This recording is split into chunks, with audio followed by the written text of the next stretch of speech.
आजच्या बैठकीमध्ये मीटिंगमध्ये सर्व सदस्यांचं मनापूर्वक स्वागत करतो. आजच्या बैठकीला या ठिकाणी सुरुवात करतो.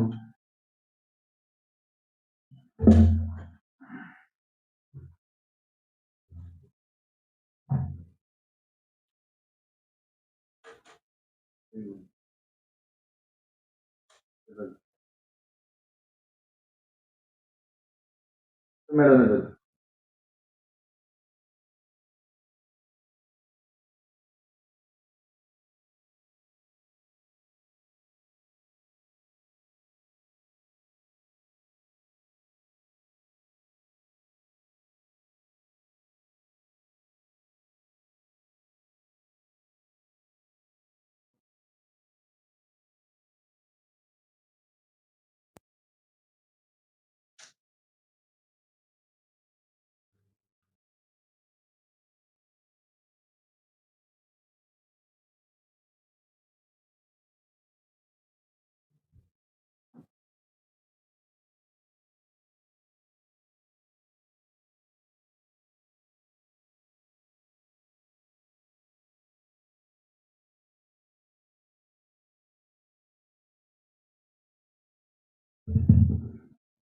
सन्मान्य सचिव मॅडम, सन्मान्य सर्व सदस्य, आज या बैठकीमध्ये सर्वप्रथम मी विषय क्रमांक आपल्या सर्वांच्या संमतीनुसार बैठक चालू करतो आणि विषय क्रमांक 1 दुर्गे विभागातील सेक्टर 18 वाशी येथील 100 MLD मलप्रक्रिया केंद्रामधील मलनिर्माण माहिती व अंतर्गत स्थापत्यविषयी कार्य करणे मान्य आयुक्तांचे दिनांक 23/3/2026 पत्र आले.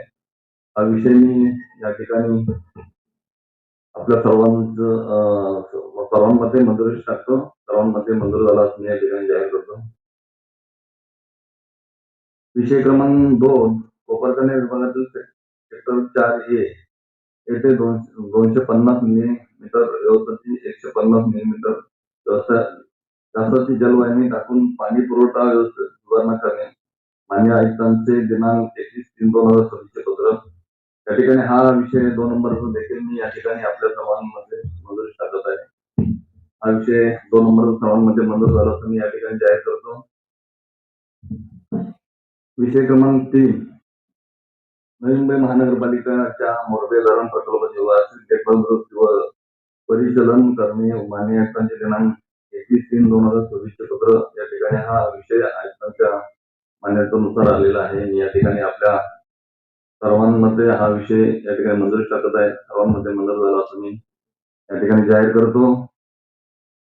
विषय क्रमांक 4 नेरूळ विभागातील नेरूळ गाव येथील बालाजी मंदिर ते नवी मुंबई महापालिका शौचालयापर्यंत व नेरूळ गाव ब्रह्मगिरी शौचालय मागील परिसरातील जुन्या व नादुरुस्ती मलनिर्माण वाहिन्या टाकण्याबाबत मान्य आयुक्तांचे दिनांक 22/3/2026 पत्र या ठिकाणी आलेले आहे. मी हा विषय या ठिकाणी मंजुरी टाकत आहे. आपल्या सर्वांच्या वतीने मंजूर झाला असं मी या ठिकाणी जाहीर करतो. विषय क्रमांक 4 श्यामजी किराणा स्टोअर समतानगर ते वकील शर्मा विषय क्रमांक 5 सॉरी यांच्या घरापर्यंत PWD कॉन्क्रीटीकरण करणे भारतरत्न डॉक्टर बाबासाहेब आंबेडकर सामाजिक विकास योजना 2025-26 अंतर्गत मान्य आयुक्तांचे दिनांक 18/3/2026 पत्र या ठिकाणी आलेले आहे.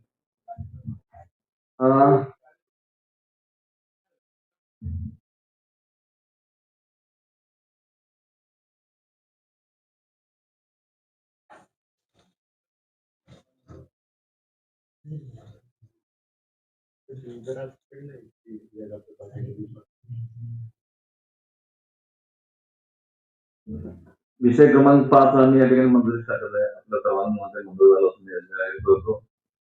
विषय क्रमांक 6 डॉक्टर बाबासाहेब आंबेडकर यांच्या पुतळ्यापासून ते दुर्गा माता मंदिर परिसर PWD कॉन्क्रीटीकरण करणे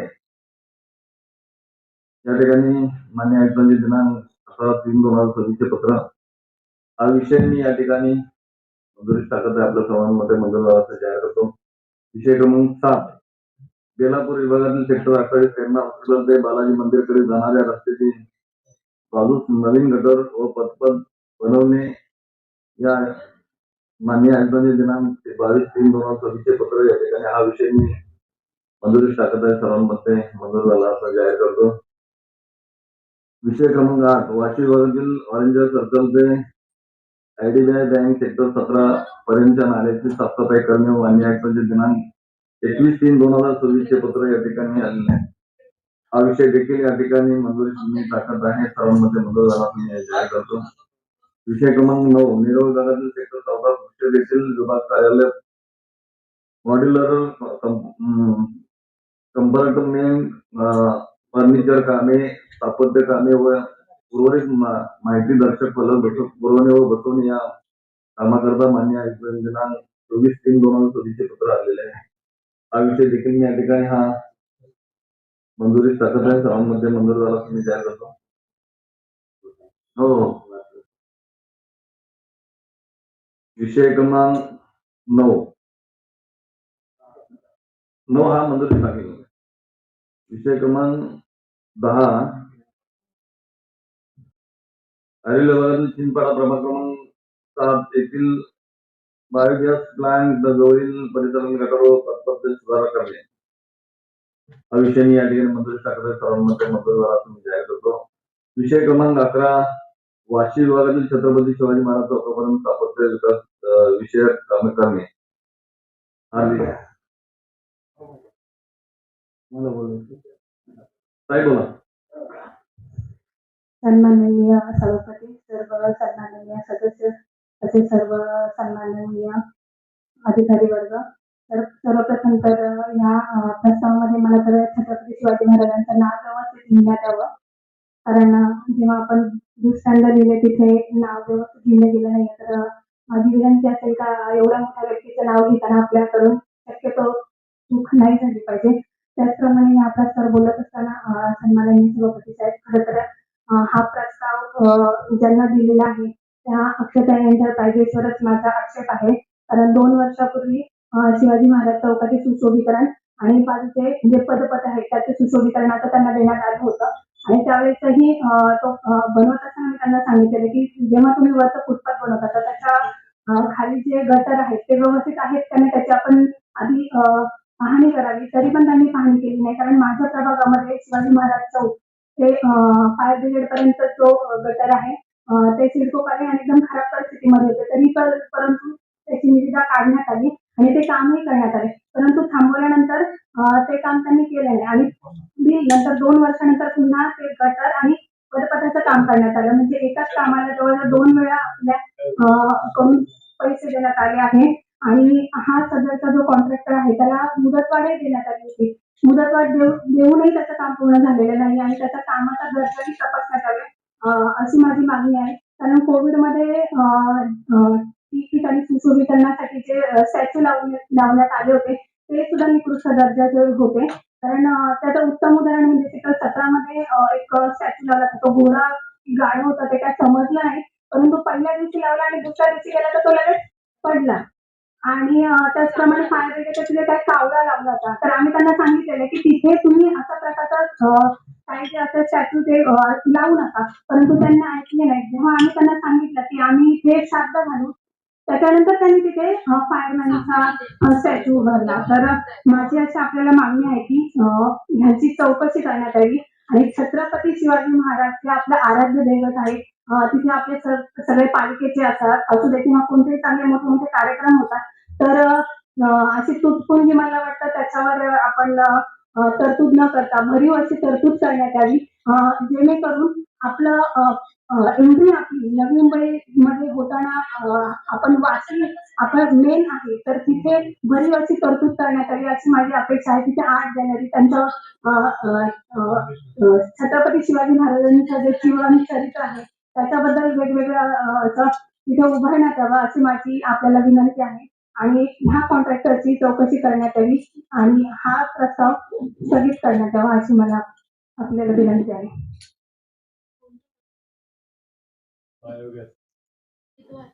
सभापती म्हणतोय विषय क्रमांक 11 छत्रपती शिवाजी महाराज चौकामध्ये स्थापत्य विषयक कामात करण्याबाबतचा प्रस्ताव. त्याची स्वरूपामध्ये 1995 ला ही महापालिका झाल्यानंतर पहिल्या प्रथम त्या ठिकाणी छत्रपती शिवाजी महाराजांचा तो पुतळा अर्धाकृती पुतळा त्या ठिकाणी बसवण्याचं काम तत्कालीन महापौर संजीव नाईक यांच्या अध्यक्षतेखाली झालं. त्याच्यानंतर त्या चौकाचं सुशोभीकरण आणि त्या ठिकाणी वाशीला एक वेगळं रूप प्राप्त व्हावं, या शहराची नवी ओळख व्हावी, या उद्देशानं त्या ठिकाणी अश्वरूढ पुतळा उभारण्यात आला.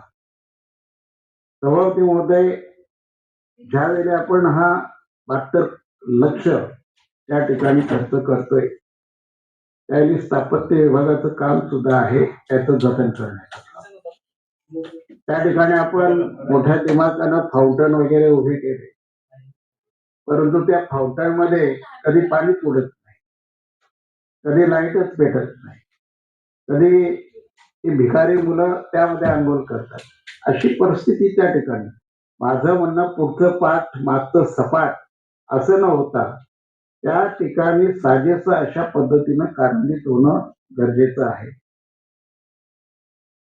त्या ठिकाणच्या उद्देशानं ह्या पुतळ्याचं सुशोभीकरण केलेलं आहे. त्याच पद्धतीने आणखी त्याच्यात भर म्हणून आपण त्या ठिकाणी मावळे वगैरे उभं करतोय, एक शिवसृष्टी निर्माण केल्यासारखं करतोय.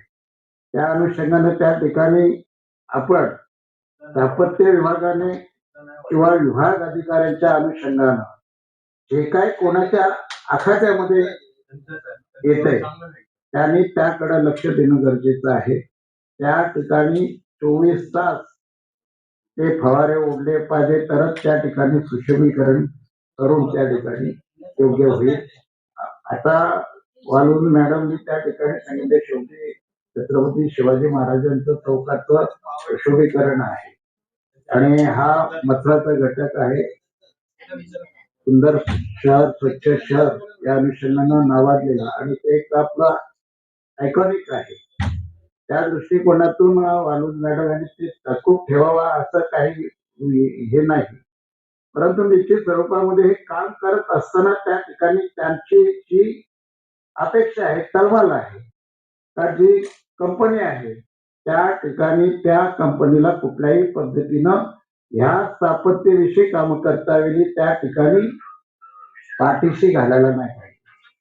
ज्या पद्धतीनं शेड्यूल वाईज, ऍटम वाईज जे काय ऍटम आहेत त्या ठिकाणी त्या ऍटम पुरेपूर वापरल्यात की नाही, त्या क्वालिटीचे आहेत की नाही, याची तंतोतंत तपासणी त्या ठिकाणी करावं.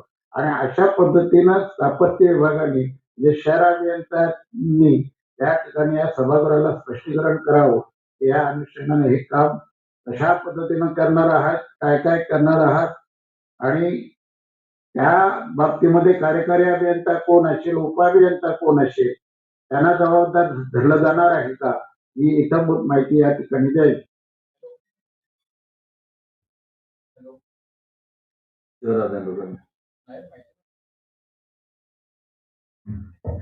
सर्व सदस्य अधिकारी वर्ग,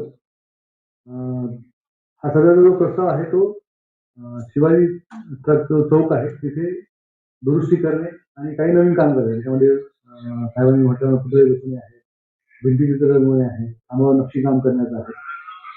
तर या ठिकाणी सध्या अमित पवार हे उपअभियंता आहेत आणि त्याच्यावर श्री चौडे हे कार्यकारी अभियंता आहेत. आणि वाळून मॅडम जो प्रश्न हे म्हटलं होतं की त्या ठिकाणी डबल काम झालेलं आहे, यापूर्वी काही काम झालं असेल तर निश्चित ह्याच्या बाबतीत आपण चौकशी करू आणि जर तोच कॉन्ट्रॅक्टर असेल किंवा असं काही डबल काम झालेलं असेल तर आपण त्याच्यावर कारवाई करू शकतो. आता आपण हा प्रस्ताव काही मंजूर करणार आहे, आपण डिसिजन घ्यावं. ह्याच्यामध्ये आपण काय करू की फाउंटन आणि हे वार्षिक ह्याच्यामध्ये वार्षिक दुरुस्तीचं वेगळं हे करू आणि 5 वर्षाचं त्यात जो काम करेल त्यालाच आपण ते काम करण्यास सांगू. फाउंटन काम राहिले पाहिजे किंवा सगळ्याच त्याची वॉरंटी असली पाहिजे, सगळ्या गोष्टी तपासणी करूनच आपण पुढचं कामकाज करू. मला हेच विचारायचं, त्या फुटपाथचं काम दोनदा झालंय की नाही, निविदा दोनदा काढण्यात आली नाही ते साहेब तो फुटपाथ आहे ना त्या याच्यातच येतो सुशोभीकरण नाही मॅडम विषय मिक्स होतोय. त्याच्यामध्ये फुटपाथचं काम नाही. नाहीये. याच्यामध्ये नाहीये, परंतु माझं तेच म्हणणे आपण जर देतोय तर आपण जेव्हा देतो तर सन्मान्य त्यावेळेस सन्मान्य शहर अभियंता साहेब, या ठिकाणी खऱ्या अर्थाने वाशिम विभाग हा सेक्टर 17 जो आहे तो आपल्या महाराष्ट्राचा आराध्यदैवत राजा छत्रपती शिवाजी महाराजांचा तो पुतळा आहे. त्या ठिकाणचं आता जेडी साहेब बोलले, वाळून साहेब बोलल्या, त्या पुतळ्याच्या आता त्या ठिकाणी आपण फवारे पाण्याचे जे केले ते रेग्युलर व्यवस्थित चालत नाही किंवा त्याची देखभाल जशा पद्धतीने व्हायला पाहिजे ती होत नाही. तर आपण एक लक्षात घेतलं पाहिजे की या शहरामधला ते मेन आपला हा नवी मुंबई शहराचा तो वाशिम त्या ठिकाणचा तो पार्ट म्हणजे सुरुवातीचा पार्ट आहे. तर आपण या सर्व महत्वाची गांभीर्याची बाब म्हणून हे आपण लक्ष द्यावं आणि या विषयावरती त्या ठिकाणी शिवाजी महाराजांच्या आसपासचे जे काही पुतळे आपण बसवणार आहेत किंवा ते सगळे त्या पद्धतीने दर्जेदार आणि त्या या पुतळ्याला शोभतील अशा पद्धतीने त्या ठिकाणी सुशोभीकरण करावं असं सदस्यांचं म्हणणं आहे, जेडी साहेबांचं सुद्धा म्हणणं आहे आणि त्याची देखभाल सुद्धा त्या पद्धतीनं आपल्या खालच्या अधिकाऱ्यांच्या माध्यमातून त्या ठिकाणी राहिली पाहिजे हे देखील त्या ठिकाणी समजलं गरजेचं आहे. सदस्य मी या कामामध्ये क्वालिटी आणि त्याचा दर्जा राखला जाईल त्याबाबतीत आपण खबरदारी घेऊ.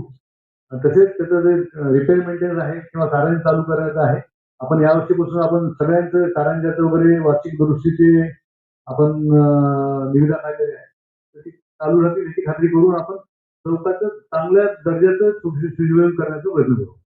सन्मान्य सभापती साहेब, मला अजून एक सांगायचंय, आपण सगळं करतो चौकाचं सगळं करतो, शिवप्रेमी तिथे येतात, दरवेळेस मला त्याची एक कंप्लेंट असते की आपण तो भगवा ध्वज आहे तो आपल्याला जेव्हा आपल्याला कंप्लेंट येते तेव्हाच आपण का बदलतो किंवा तो खराब झाल्यावरच आपण का बदलतो. तो आपण आपल्याला म्हणजे काही कालावधी असेल ना की खराब झालं की आपण तो बदलला पाहिजे. नेहमी आपल्याला वॉर्ड ऑफिसला कंप्लेंट करायला लागते, त्याच्यानंतर वारंवार तक्रार करा, त्याच्यानंतर तो ध्वज बदलला जातो. या ठिकाणी आपण दोन एक विषय मिक्स करतोय. या ठिकाणी मेंटेनन्सचा विषय हा वेगळा त्या ठिकाणी जातो, हा आपत्ती विभागाचं काम करतो. आपण जसं जेडी साहेब म्हणाले, मॅडम म्हणाले की आपण मेंटेनन्सचं काम काढत नाही ना तिकडचं, तर तिकडचं स्वतंत्र मेंटेनन्सचं काम डेली बेसिसवर आपण त्या ठिकाणी काढलं पाहिजे. तिकडचं एक सांस्कृतिक दर्जा राखून आपण तो निर्णय घेऊ सभागृहामध्ये की या बाबतीत मेंटेनन्स झेंडा किती वेळा बदलायचा, तो घोडा आपला पुतळा किती वेळा धुवायचा, या पद्धतीने मेंटेनन्सचं वेगळंच काम काढू वर्षभरात आणि तिकडे सांस्कृतिक वारसा कसा जपेल एक प्रेझेंटेशनच तिकडे होईल, त्या दृष्टीने आपण निर्णय घेऊ. आता या विषयामध्ये हा स्थापत्य कॅपिटल वर्कचा काम आहे, कॅपिटल वर्कचं काम होत असताना साजेचं व्हायला पाहिजे, काही म्हणजे हे दर्जा चांगला असला पाहिजे, ही अशी जुनी अशी ती मॅनेक्विन सारखी वाटली नाही पाहिजे. प्रॉपर ऍस्थेटिक दृष्ट्या बघून फक्त केल्यासारखं वाटायला पाहिजे. तर त्या पद्धतीने फक्त रंगरंगोटी न करता जो पुरातत्व पद्धतीने त्या पद्धतीने आपण हे स्थापत्याचं काम करावं. आणि वांग मॅडमने सांगितलं की या कॉन्ट्रॅक्टरचं काम नीट नाहीये, पण ते आपल्या सर्टिफिकेशन चेक वगैरे करून क्वालिटी चेक करूनच त्याला बिल अदा करण्याचा सूचना करतात. आपले वाशी विभागातील छत्रपती शिवाजी महाराज चौकामध्ये स्थापत्याची कामे करण्यात आहे आणि आताच मॅडमने पण सांगितले ना, पण छत्रपती शिवाजी महाराज हे आपले आराध्य दैवत आहे आणि त्यांच्यासाठी मला छोटीशी सूचना इथे मांडायची की जेव्हापासून आपण बघतो इथे नुसतं पुतळा पुतळा पुतळाच आपण बोलतोय, तर सभापती महोदय माझी एक विनंती असेल, सूचना असेल की आपण तिथे पुतळा न म्हणता प्रत्येक ज्या महापुरुषांच्या ज्या असतील तर त्यांना आपण मूर्ती म्हणून संबोधलं गेलं पाहिजे.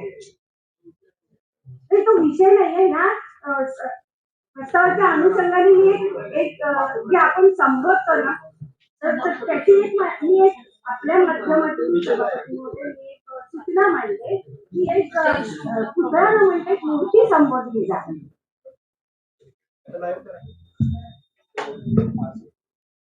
काय हरकत नाही. या ठिकाणी पाटील ताई एक मिनिट, आपण पाटीलताई आपली सूचना रद्द आहे. आपण सूचना केल्याप्रमाणे पुतळा बोलण्यापेक्षा आपण बोलावं आणि त्याचबरोबर त्या ठिकाणी सभागृह नेते साहेबांनी दिलेल्या त्या पद्धतीनं त्या ठिकाणी आसपासच्या परिसराचं काम व्हायला पाहिजे आणि ते चांगलं दर्जेदार व्हायला पाहिजे हे देखील आपण लक्षात घेतलं पाहिजे. त्याचबरोबर जेडी साहेबांनी सांगितल्याप्रमाणे सर्व ज्या आसपासच्या मूर्त्या असतील किंवा स्प्रिंकल असेल आपण पाण्याचं फवारे हे या ठिकाणी रेग्युलर चालू राहिलं पाहिजे आपल्या अधिकाऱ्यांच्या माध्यमातून. नाही पण एक त्यांची सूचना आहे तर त्या सूचनेसह त्याचबरोबर वाळूंताईंनी बोलल्याप्रमाणे त्यांनी ज्या कॉन्ट्रॅक्टवर ऍक्शन घेतलं त्याची सुद्धा आपण चौकशी करावी आणि त्यांना त्यांची जी सूचना आहे की त्या कॉन्ट्रॅक्टरच्या बाबतीमध्ये त्यांनी काम बरोबर करत नाही तर त्याची क्वालिटी सुद्धा तपासावी. या कामाचे सुद्धा काम करताना काम क्वालिटीचं व्हावं त्यांच्या सूचनेचा हा विषय मी या ठिकाणी मंजूर केला. असं त्यांची दुसरी हे होती की प्रस्ताव बनवताना थोडं म्हणजे हे ज्यावेळेस भावनात्मक विषय येतात त्यावेळेस स्पेलिंग मिस्टेक असता कामा नये. त्याच्यामध्ये उल्लेख करताना छत्रपती शिवाजी महाराजांच्या ऐवजी शिवाणू महाराज झालेला आहे तिथे प्रस्तावात.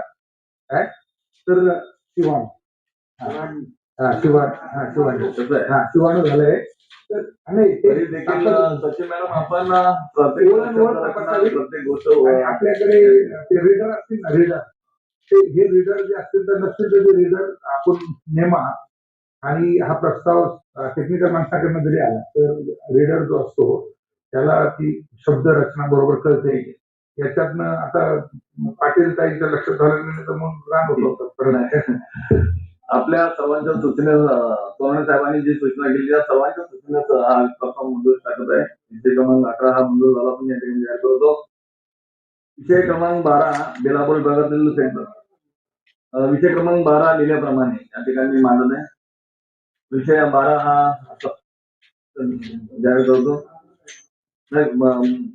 विषय क्रमांक 13 लिहिल्याप्रमाणे या ठिकाणी मांडत आहे. आपल्या सर्वांमध्ये मंजूर झाला जाहीर करतो. विषय क्रमांक 14 या ठिकाणी लिहिल्याप्रमाणे मी या ठिकाणी मांडत आहे. मंजूर झाला असं मी या सर्वांमध्ये जाहीर करतो. विषय क्रमांक 15 लिहिल्याप्रमाणे या ठिकाणी मांडत आहे. 15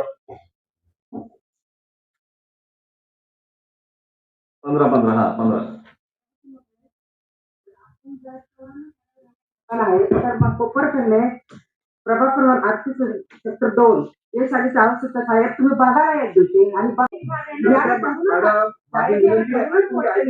तुम्ही एज्युकेटेड लोक तुम्ही शिक्षित लोक या ठिकाणी विषय म्हणजे काय असतो जो विषय तुमच्या समोर आहे त्या विषयावरच बोलायचं असतं. पण आता शाळेचा विषय घेऊन दुसऱ्या प्रभागाचा विषय नसता बोलायचं. दुसरं 11 प्रभाग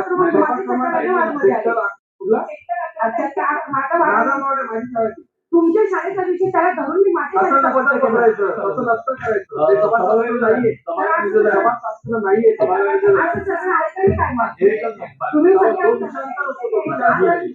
पाटीलताई 2 मिनिटं पाटीलताई आम्हाला ऐका ना आता तुम्ही पाटीलताई एक काम करा आपण येणाऱ्या महासभेमध्ये ठराव आणा तुमच्या शाळेचं गांभीर्याचा विषय आम्ही घेऊ आणि घेणार आपण आणि का घेणार नाही पण तुम्ही तो ठराव. काल काय झालं काल हॉस्पिटलचा विषय आला तुम्ही हॉस्पिटल विषय सुरू केलं. प्रत्येक जण स्वतःच्या वॉर्डच्या हॉस्पिटल विषयी बोलायला चालू केलं. विषय तो नव्हता 2 लोकांच्या नियुक्तीचा विषय होता. ठीक आहे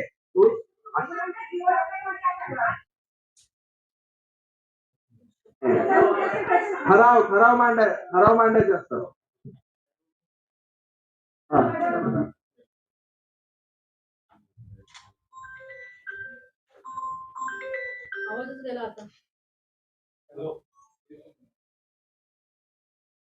मध्ये आता आवाज गेलेला आहे सध्या.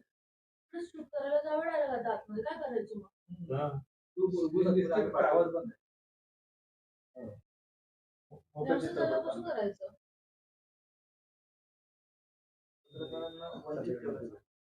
कसं आहे की हे जे विषय येतात आपल्याकडे कराराला मंजुरी घ्यायला येतात. करार मंजुरी म्हणजे तिकडची त्या कामासाठी तेवढी अमाऊंट बरोबर आहे का तो कॉन्ट्रॅक्टर बरोबर आहे का त्यामध्ये सगळं कामं घेतलेली आहेत का कराराच्या कंडिशन बरोबर आहेत का या स्टँडिंगचे अधिकार ते आपण शाळा फक्त शाळा शब्द वाचून आपल्या प्रत्येकाच्या वॉर्डातल्या शाळेचा विषय नाही काढू शकत. सभा अध्यक्ष सभा नाही सभा काढत नाही. एक लक्षात घ्या, आता सभागृहाचे साहेबांनी सांगितल्या पद्धतीनं हा त्या विषयाला काम करण्यासाठी मंजुरीसाठी आलेला आहे आणि त्या कॉन्ट्रॅक्टरचं काम चांगल्या होतंय की नाही याची चौकशी करावी किंवा त्या कामामध्ये चांगला दर्जा असावा या संदर्भात तुम्हाला तुमच्या शाळेचा प्रस्ताव आपण नक्की घेऊ, पण तुम्ही ठराव मांडा आणि त्या पद्धतीनं तुम्ही सभागृहामध्ये आणा. आपण घेऊ, काय प्रॉब्लेम नाही.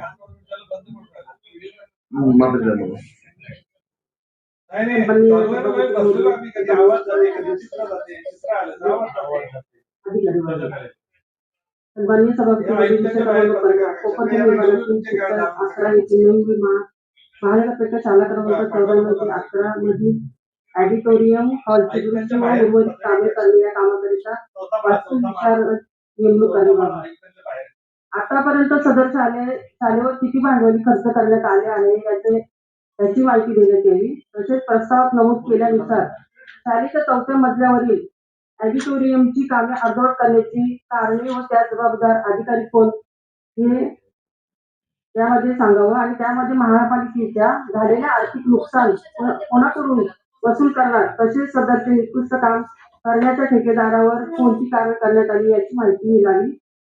तसेच नवी महानगरपालिकेमार्फत एकाच शाळेवर कोट्यावधी रुपयाची कामे करून उदरपट्टी चालू असून शहरातील प्रामुख्याने ग्रामीण भागातील शाळा दुरुस्त अवस्था झाली असून त्याबाबत प्रशासनाची भूमिका काय याची माहिती देण्यात येईल.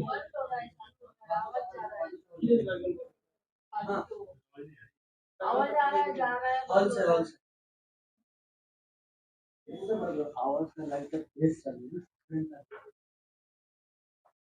अरे महत्वाचं बोलत होते आता. अरे तुम्ही मात्रेताई तुम्हाला नाही कोणी बोललो, तुम्हाला बोलून दिलं लगेच काय तुम्हाला नाही बोलायचं. सर्व सदस्य सर्व अधिकारी वर्ग सदरच्या शाळेचं बांधकाम हे 2015-16 मध्ये झालेलं आहे. जेव्हा माझ्याकडे आजच्या परिस्थितीमध्ये त्या शाळेत भांडवली किती खर्च झाला हे तर माझ्याकडे आता हे नाही. मी आपलं पुढच्या सभेत यायचं सविस्तर उत्तर देऊ शकतो. सध्या आणि हे ऑडिटोरियमच्या कामासंबंधी सल्लागार नेमण्याचा प्रस्ताव आहे. ऑडिटोरियमचं जे काम आहे त्याचं फॉल सिलिंग केलेलं होतं आणि बाकी मधलं काम काय त्याच्यामध्ये झालेलं नव्हतं. त्याच्यामुळे ते 10 वर्षामध्ये पाऊस लिकेज वगैरे ह्याच्यामुळे ते फॉल सिलिंग खराब झालं होतं. म्हणून फॉल सिलिंग करणे, त्याच्यात चेअर्स लावणे आणि त्याची पूर्ण दुरुस्ती करणे या बाबतीतलं हे काम आपण आता दिलेलं आहे. आणि उर्वरित सगळी माहिती आहे त्याच्या अनुषंगी भांडवली खर्चाची ती मी तुम्हाला पुढच्या सभेत देऊ शकतो. हो चालेल. हा विषय या ठिकाणी मी 15 नंबरचा मंजुरी टाकला सर्वांमध्ये मंजूर झाला. तुम्ही या ठिकाणी जाहीर करतो. विषय क्रमांक 16 दिल्याप्रमाणे या ठिकाणी मांडत आहे. बरं माझा फोन येतोय, मला परत बोलतोय.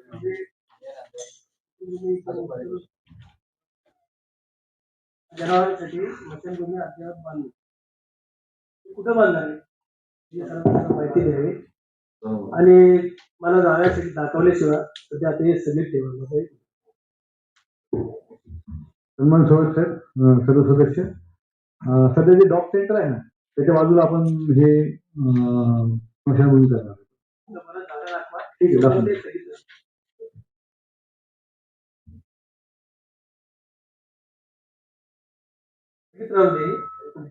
आहे. सन्मान्य सभापती महोदय, सन्मान्य सर्व सदस्य,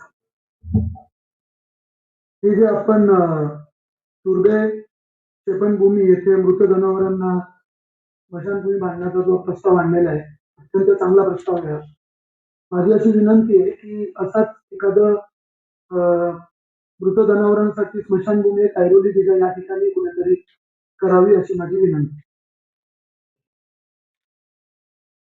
या ठिकाणी 16 नंबरचा जो विषय आहे त्या विषयावरती कुलकर्णी साहेबांनी या ठिकाणी मुद्दा उपस्थित केला व त्या ठिकाणी त्यांना जागा कुठे आहे या दाखवणे जर अभ्यंतर या ठिकाणी सांगू इच्छितो त्यांना त्या ठिकाणी जागा दाखवली जावी. त्याचबरोबर आमच्या ऐरोली आणि दिघा विभागामध्ये सुद्धा अशाच धर्तीवरती त्या ठिकाणी चांगल्या एक जागा बघून आपण त्या ठिकाणी करता आलं तर अजून तो विषय नंतर, परंतु अतिशय महत्वाचा नाही विषय मांडला मी आकाश मडवी साहेबांनी जो विषय मांडला ते मी या ठिकाणी बोलतोय आणि शहर अभियंत्यांना ते सांगतोय. मी त्यांचा विषय घेऊन या ठिकाणी माझा विषय म्हणजे आयुर्वेदमध्ये आकाश मडवीने जे बोलले ते त्या पद्धतीने मी पुढे बोललो. आणि हा माझा एक सांगणं आहे, स्थायी समिती कुठल्या बाबतीसाठी असते ते जरा बघून घ्या. स्थायी समिती धोरणात्मक निर्णयासाठी नसते. बरोबर. स्थायी समितीमध्ये महापालिकेने धोरण घेतलेले असते. त्यांनी त्यांच्या ऐकून घ्या. धोरण घेतल्यानंतर त्याची अंमलबजावणी करताना जे करार करायचे असतात ते करार मंजुरीसाठी असतात. धोरणात्मक निर्णय स्थायी समिती होऊ शकत नाही. आणि त्यांनी आकाश मडवी साहेबांनी त्यांची स्वतःची मत त्यांनी मांडलेलं आहे हे या ठिकाणी सांगतो. आणि त्यांच्या शहर अभियंता आपण हा विषय मंजुरी टाकते कुलकर्णी साहेबांना देखील ती जागा दाखवण्यात यावी विनंती करतो. आणि सर्वांमध्ये हा विषय मंजूर झाला असं मी या ठिकाणी जाहीर करतो. नाही विषय मंजूर जागा तुम्हाला दाखवली जाईल पण विषय मंजूर घेतो आपण डोंगर उभं केले त्याची जर जागा विषय मंजूर करू आणि दाखवली जाईल जागा तुम्हाला सगळी ठेवा ना तुमच्यातच घ्यायची जागा दाखवा आम्हाला ते अजून काय आणायचे विचारायचे विषय क्रमांक 17 या ठिकाणी बेलापूर विभागातील सीबीडी सेक्टर 8 दोती मनिया सोसायटी लिहिल्याप्रमाणे विषय क्रमांक 17 लिहिल्याप्रमाणे या ठिकाणी मांडत आहे. सर्वांमध्ये मंजूर असं जाहीर होतो. विषय क्रमांक 18 लिहिल्याप्रमाणे या ठिकाणी मांडत आहे. सर्वांमध्ये हा विषय मंजूर झाला असून या ठिकाणी जाहीर करतो. विषय क्रमांक 19 लिहिल्याप्रमाणे या ठिकाणी मी मांडत आहे. सर्वांमध्ये मंजूर झाला असून या ठिकाणी जाहीर करतो. विषय क्रमांक 20 या ठिकाणी लिहिल्याप्रमाणे विश्ववरती बोला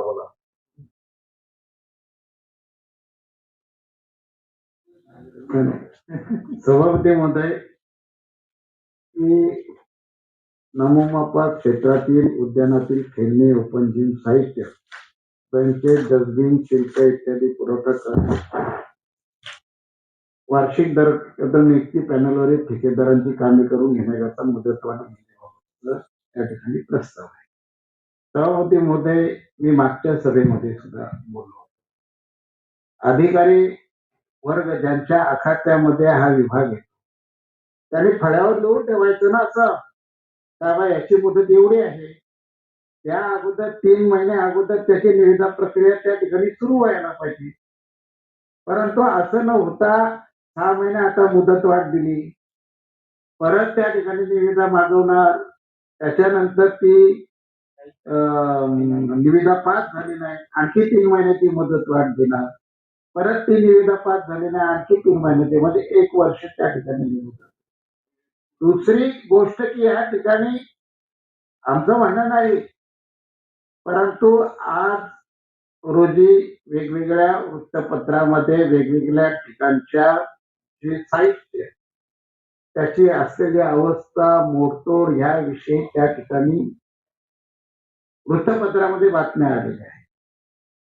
पण जर त्या एजन्सीना आपण खेळणी बसायची देतोय, ज्या काही 10 एजन्सी आहेत त्यांची ती जबाबदारी नाही का, वॉरंटी नाही का त्याची, तेव्हा किती वर्षाच्या कालमर्यादेवर आता 6 महिन्याची आपण मुदत वाढ देतोय, तर त्या ठिकाणी मोडतोड झाल्यास ती दुरुस्ती कोणी करायची, हे असं कुठल्याही त्या ठिकाणी कंडिशन या प्रस्तावामध्ये लिहिलेली नाही.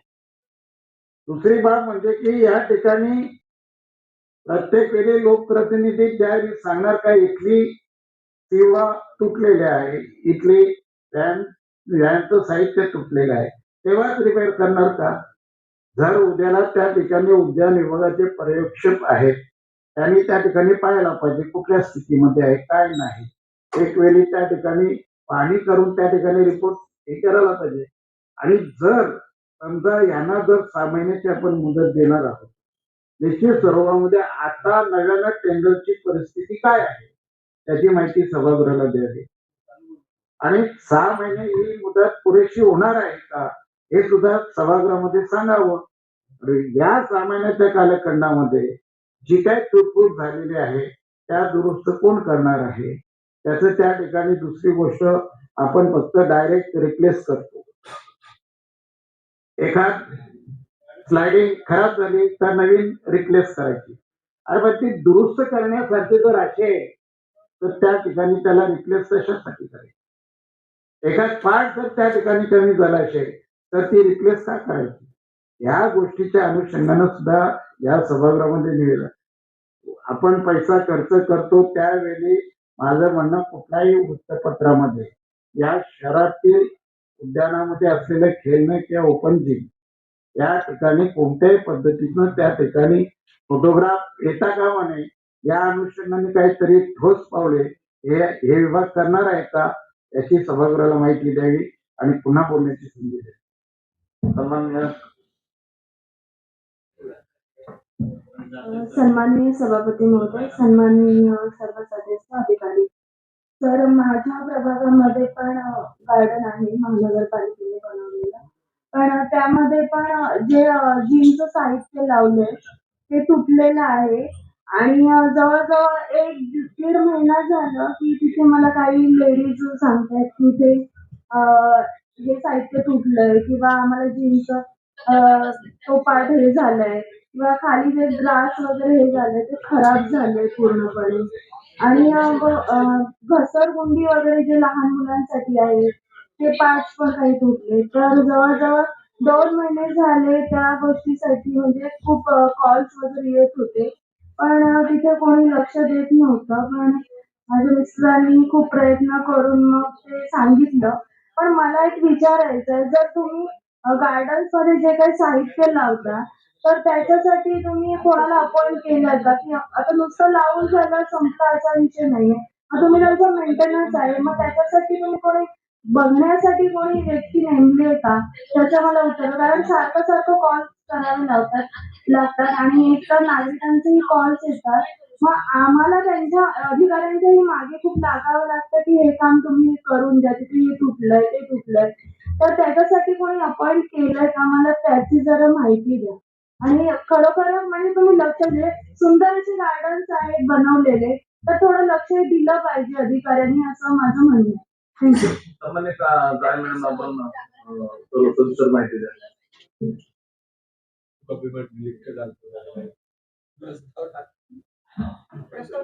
सन्माननीय सभापती महोदय, सन्माननीय सदस्य, उद्यान विभागामार्फत रिपेअर करणं आणि नवीन खेळणी घेणं अशा 2 वेगवेगळे पॅनल तयार करण्यात आलेले आहेत. आजचा जो सन्माननीय सभागृहासमोर असणारा जो विषय आहे तो नव्यानं खेळणी आणि ओपन जिमचं साहित्य घेण्याच्या संदर्भातला आहे. याच्याबद्दल मी निवेदन मांडू इच्छिते की ही जी निविदा होती ही 2 वर्षासाठी करण्यात आली होती. हा कालखंड जो होता तो 2024 ते 25 हे 1 वर्ष आणि 25 ते 26 हे दुसरं वर्ष होतं. यामध्ये आपण पॅनल तयार केलं होतं जेणेकरून सर्व विभागामध्ये कामं वेळेवरती व्हावीत म्हणून. 24 ते 25 या वर्षामध्ये खेळणी खरेदी केली गेली उद्यान विभागाकडून. परंतु 25 ते 26 हा 2 वर्षातलं दुसरं वर्ष जेव्हा निविदामध्ये खेळणी खरेदी करण्याचा विषय आला तेव्हा माननीय आयुक्त महोदयांनी याला स्टे दिला. त्यामुळे 2025 ते 26 या आर्थिक वर्षात उद्यान विभागाकडून कोणत्याही प्रकारचं ओपन जिम साहित्य किंवा खेळणी खरेदी केलं गेलं नाही. त्यानंतर हा विषय 6/8/2025 रोजी माननीय आयुक्त महोदयांच्या पत्रानुसार खेळणी खरेदीचा विषय भांडार विभागाकडे गेला. भांडार विभागाकडे गेल्यानंतर पूर्ण विषय त्यांच्यासाठी नवीन होता. त्यामुळे त्यांच्याकडून कारवाई करण्यात आली नाही आणि सन्माननीय सदस्यांचे वेळोवेळी पत्र आणि लोकप्रतिनिधींचे पत्र येत असल्यामुळे माननीय आयुक्त महोदयांनी हा विषय पुन्हा 30/1/2026 रोजी उद्यान विभागाकडे दिला आणि याचा जो कालावधी होता तो 2 फेब्रुवारी 2026 पर्यंत होता. म्हणजे 2025-26 हे आर्थिक पूर्ण वर्ष या सगळ्या प्रोसेसमध्ये निघून गेलं. माननीय सदस्य सुतार साहेबांनी सांगितल्याप्रमाणे 2026 फेब्रुवारीला हा कालावधी संपला. मार्चमध्ये आपली सन्माननीय सभागृह आणि सन्माननीय स्थायी समिती हे स्थापन झालं. यानंतर आम्ही हा विषय पुन्हा नगर प्रशासकीय मान्यतेकरिता मांडला. त्यामुळे ही 6 महिन्याची मुदतवाढ घेण्याचा जो काही प्रश्न आहे तो उपस्थित झाला आणि याचबरोबर आपण पुढील वर्षी नव्यानं पुन्हा निविदा करण्यासंदर्भामध्ये जी प्रोसेस सुरू केली आहे त्यासाठीची माननीय आयुक्त महोदयांची तत्वता मान्यता घेतली आहे. खेळणी किंवा ओपन जिम साहित्य हे DSR रेटमध्ये नसल्यामुळे बाजार दर सुद्धा आपण मागवलेले आहेत आणि पुढच्या सभेमध्ये तो प्रशासकीय मान्यतेसाठी सुद्धा येईल. त्यामुळे पुढील 6 महिन्यामध्ये आपण नक्कीच ही पूर्ण निविदा नव्यानं करण्याची प्रक्रिया पूर्ण करू असं.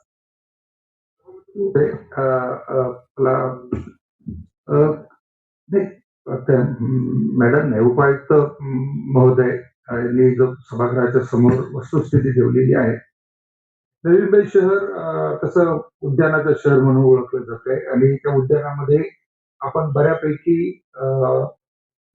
वेल मेंटेन अशा प्रकारची परिस्थिती राहावी याच्यासाठी वेळोवेळी कंत्राटामध्ये बदल करत गेलो आणि माझ्या माहितीप्रमाणे शेवटचे जे कंत्राट आपले झाले ते 2 विभागामध्ये करताना आपण एकत्रित 8 केले किती केले भाग मला माहिती जे झाले ते झाले त्याच्यामध्ये ह्या कारण आपण हे नव्याने सप्लाय करण्यासाठी आमच्या समोर प्रस्ताव आणलेला आहे बरोबर की नाही हे आयटम वाईज सप्लाय आणि मग सप्लाय करायचं आहे तर आता सदस्यांनी इथं प्रश्न उपस्थित केला की आम्ही मागणी करतोय आमच्याकडे तुटलेलं आहे तर म्हणजे हे लावायचं तोडायचं आणि फेकायचं हा जर असा हे असेल तर आपण हे कंत्राट का दिलेले आहे हा प्रश्न इथं निर्माण होतो आणि त्यामुळे आपण जर हा प्रस्ताव इथं फेटाळला समजा रद्द केला तर आपल्या समोर असे किती उद्यान आहेत किती सेक्टर्स आहेत किती नोड आहेत की ज्याच्यामध्ये तातडीने आपल्याला सदस्यांकडनं मागणी आलेली आहे याच्याबद्दलची माहिती जर सभागृहाला दिली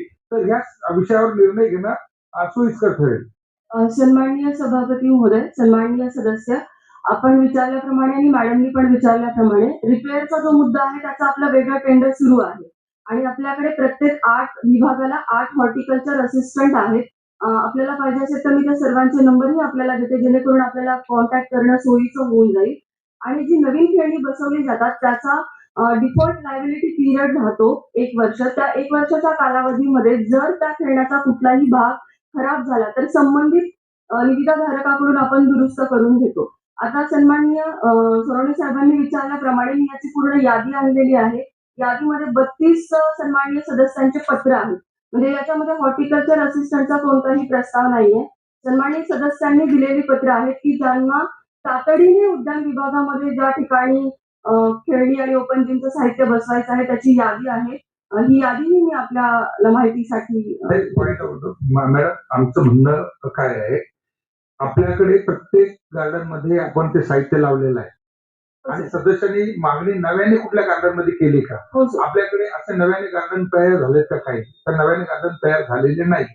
मग आपल्याकडे डिफेक्ट लायबिलिटी साठी 1 वर्ष आहे तर मागच्या वर्षी आपण हे सगळं साहित्य विकत घेतलं होतं त्या उद्यानामध्ये लावलंय म्हणजे ते आताही डिफेक्ट लायबिलिटी मध्येच असणार आहे त्यामुळे तिथे नव्याने बसवण्याची गरज नाहीये.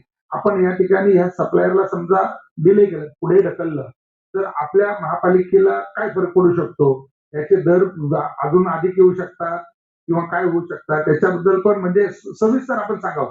या तर तुमच्या नेमलेल्या अधिकाऱ्यांनी तुमच्याकडे असा रिपोर्ट दिलेला नाहीये तुटल्याचा मग सदस्य खोटं बोलतात का सदस्यांनी जर एवढी मोठी लिस्ट दिलेली आहे तर मग त्या ठिकाणी सदस्यांनी मागणी का केली याचा अर्थ आपल्या त्या उद्यानामध्ये ते साहित्य नाहीये किंवा त्या ठिकाणी तुटलेलं आहे आणि त्या डिफेक्ट लायबिलिटीच्या काळामध्ये त्या सप्लायरने ते मेंटेन केलेलं नाही किंवा रिपेअर केलेलं नाही त्याचा अर्थ असा होतोय त्यामुळे थोडी स्पष्टता याच्यामध्ये जर आली तर बरोबर. सन्माननीय सभापती महोदय, सन्माननीय सदस्य, हे जी सन्माननीय सदस्यांनी दिलेली पत्र आहेत ह्या पत्राची खात्री हॉर्टिकल्चर असिस्टंटने स्वतः जाऊन केलेली आहे. बऱ्याच वेळा खेळणी किंवा ओपन जिमचं साहित्य हे फक्त मागच्या वर्षी बसवलेलं नसतं तर मागे 10 वर्षापूर्वी 15 वर्षापूर्वी जेव्हा केव्हा गार्डन तयार केलेलं असेल तेव्हा बसवलेलं असतं आणि मग त्याचा जो काही काळ मर्यादा आहे त्याची ते डिबार झालेलं असतं त्यामुळे त्या ठिकाणी फक्त ही खेळणी बसवायची. हा विषय असा नाहीये की मागील वर्षी बसवली आणि तो आता तुटला आहे म्हणून आता पुन्हा आपण नव्याने पुन्हा तिथं बसवतोय. आपल्याकडे उद्यान विभागामध्ये हिस्ट्री बुक आहे. त्या प्रत्येक खेळण्याची नोंद केली जाते. ते खेळणं कोणत्या वर्षी बसवलेलं आहे, त्या खेळण्याचा कोणता भाग कोणत्या वर्षी दुरुस्त केलेला आहे. त्यामुळे अर्थातच ही खात्री केली जाते की हे खेळणं मागच्या वर्षी बसवलेलं नक्कीच नसतात. 10 किंवा 15 वर्षापूर्वी, 8 वर्षापूर्वी आणि मला स्वतःला एक बाबाची निदर्शनास आलेली आहे. त्याबद्दल अर्थातच उद्यान विभाग काळजी घेईल की ह्या खेळण्याचा, झोपाळ्याचा किंवा मॅडमनी उल्लेख केलेल्या सीसॉचा ह्याचा वापर फक्त लहान मुलं करत नाहीत. जी खेळणी तयार केलेली असतात ती 8 ते 10 वर्षांच्या मुलांसाठी केलेली असते. परंतु आपण जर पाहिलं तर अगदी खूप जास्त वयाची असणारी मोठी माणसं पण ह्याचा वापर करतात आणि त्यामुळे त्याचा जो काही वेअर अँड टेअर आहे ते खूप मोठ्या प्रमाणामध्ये होतं. त्यामुळे आम्ही याची नक्की काळजी घेऊ की ती फक्त लहान मुलेच वापरतील. परंतु वर्तमानपत्रात येणाऱ्या बातम्या असतील किंवा हे जे तुटण्याचं प्रमाण असेल, हे फक्त ह्याचा जो वापर आहे, तो त्याच्या क्षमतेपेक्षा जास्त केल्याने होतो. बरोबर आहे सभापती महोदय. मॅडम आपण खूप स्पष्टपणे सभागृहाच्या समोर माहिती दिली. हीच सभागृहाला अपेक्षित असते. आपण चिल्ड्रन गार्डन जे आहेत ना त्या ठिकाणी अशी खेळणी बसवावी. नाना नानी पार्क मध्ये काय होत आहे की नाना नानी पार्क मध्ये मुलं जातातच, पण आजी आजोबा पण बसतात आणि नातवंड पण बसतात. मग अशा ठिकाणी आपण रेल्वेची पॉलिसी घ्या. रेल्वेची पॉलिसी काय बघते की कोणी असो मी लावलेली वस्तू कुणाला सहजासहजी उपटून घेता येणार नाही किंवा तुटणार नाही. थोडे पैसे जास्त जातील. मग त्या ठिकाणी आपण का असं करायचं की 10 किलोचा मुलगा बसला पाहिजे, का नको 100 किलोचा विचार करायला त्या ठिकाणी. अशी मल्टिपल अशा प्रकारची खेळणी आपण निर्णय त्यावेळेस घेऊ तो. माझा प्रश्न असा आहे, आता ही मुदत वाढली. आता या मुदत वाढच्या याच्यामध्ये आपले किती आयटम घ्यायचे ते निश्चित केलं असेल. हो सर. किती करोडचे आयटम तो सर 2.70चा आपला प्रस्ताव तयार झालेला झालेला आहे. हो. कुठल्या कुठल्या गार्डन मध्ये ती नमूद आहे? ती त्याची यादी आपल्याकडे तयार आहे. मी देऊन देते. आता मला सगळा पॅनल बनवलाय. आता कुठल्या कोणाकडून काय करून द्यायचं त्याची एक्स्ट्रा कोण करतं ते नमूद? सन्माननीय सभापती महोदय, सन्माननीय सदस्य, आपल्याकडे 9 लोकांचं पॅनल आहे. परंतु बऱ्याच वेळा असं होतं की काही लोक त्याच्यामध्ये इंटरेस्टेड नसतात काम करण्यासाठी. फक्त त्यांनी पॅनलवरती नियुक्ती करण्यासाठी म्हणून निविदा भरलेली असते. तर जे लोक इंटरेस्टेड आहेत त्या लोकांना आपण बोलवतो आणि काम त्यांचं पाठीमागच्या वर्षाचं कसं राहिलेलं आहे, ते समाधानकारक आहे का याची खात्री करून आपण त्यांना काम देतो. तर हा पूर्णतः विभागाचा निर्णय 9 पैकी जे काही आहे त्यापैकी कोणाला काम द्यायचं.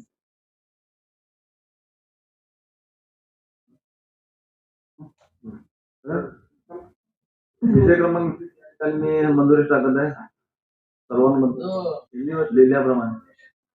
झाला मंजूर सगळं.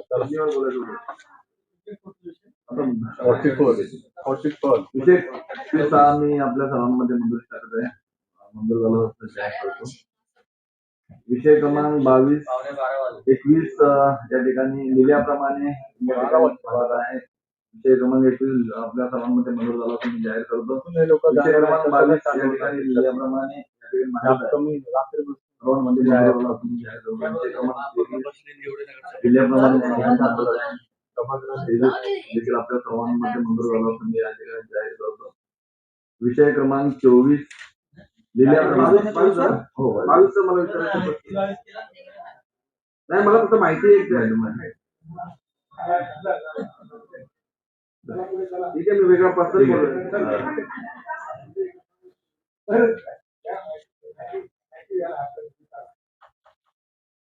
अरे विषय तो आहे मी जातात मी नंतर बाबा दक्षात आहे ERP कनेक्टेड वगैरे केलं की नाही. ERP जर करतो तर दक्षातची काय गरज? ठीक आहे, चला क्रमांक 24 या ठिकाणी मी मांडत आहे. सर्वांमध्ये आपल्या मंजूर झाला तुम्ही या ठिकाणी जाहीर करतो. विषय क्रमांक 25 लिहिल्याप्रमाणे सर्वांमध्ये विषय मंजूर झाला तुम्ही या ठिकाणी जाहीर करतो. विषय 26 लिहिल्याप्रमाणे सर्वांमध्ये मंजूर जाहीर करतो. विषय क्रमांक 27 लिहिल्याप्रमाणे सर्वांमध्ये या ठिकाणी हा विषय मंजूर झाला तुम्ही या ठिकाणी जाहीर करतो. विषय क्रमांक 28 लिहिल्याप्रमाणे बोला ना. 28 सार्वजनिक रुग्णालय वाशी येथील अजून कुठलं बोलतो 28 जयराज मिनिट.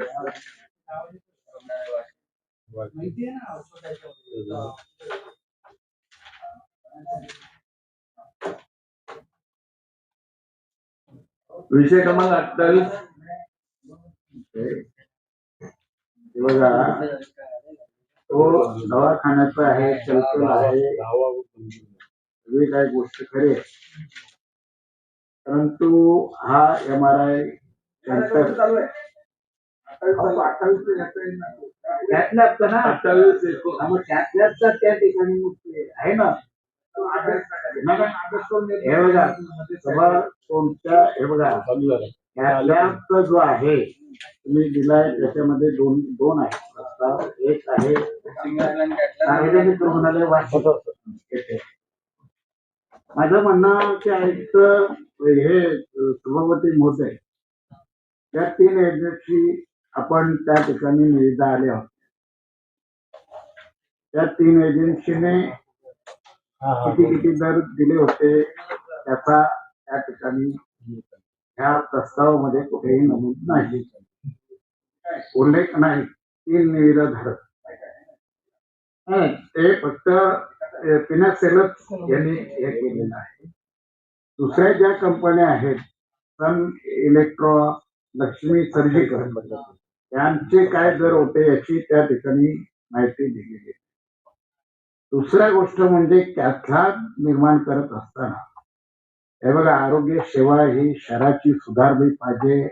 वेळोवेळी सभागृहामध्ये त्या ठिकाणी चर्चा होत असते, परंतु आपण त्या ठिकाणी हे इक्विपमेंट सगळे खरेदी करणं ही चांगली बाब आहे, पण त्याबद्दल त्या ठिकाणी टेक्निशियन त्यातल्या काय स्टाफ लागतो त्या ठिकाणी तो परिपूर्ण आहे की नाही याची सभापती महोदय या ठिकाणी माहिती मिळणं गरजेचं आहे.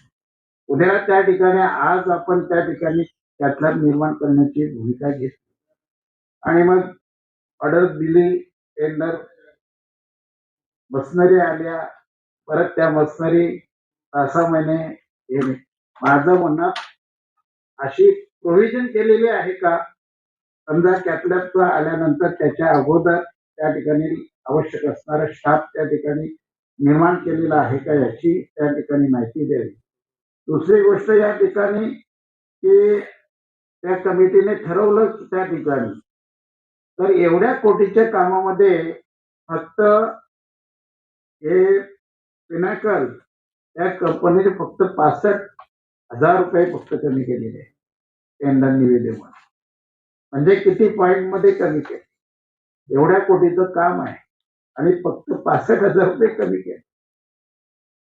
तर ह्या पद्धतीनं निश्चित स्वरूपामध्ये या ठिकाणी या सभागृहाला ह्या बाबतीमध्ये प्रस्तावाच्या अनुषंगानं त्या ठिकाणी स्पष्टीकरण व्हावं. शेवटी आम्ही कमी शिकलेला आहोत,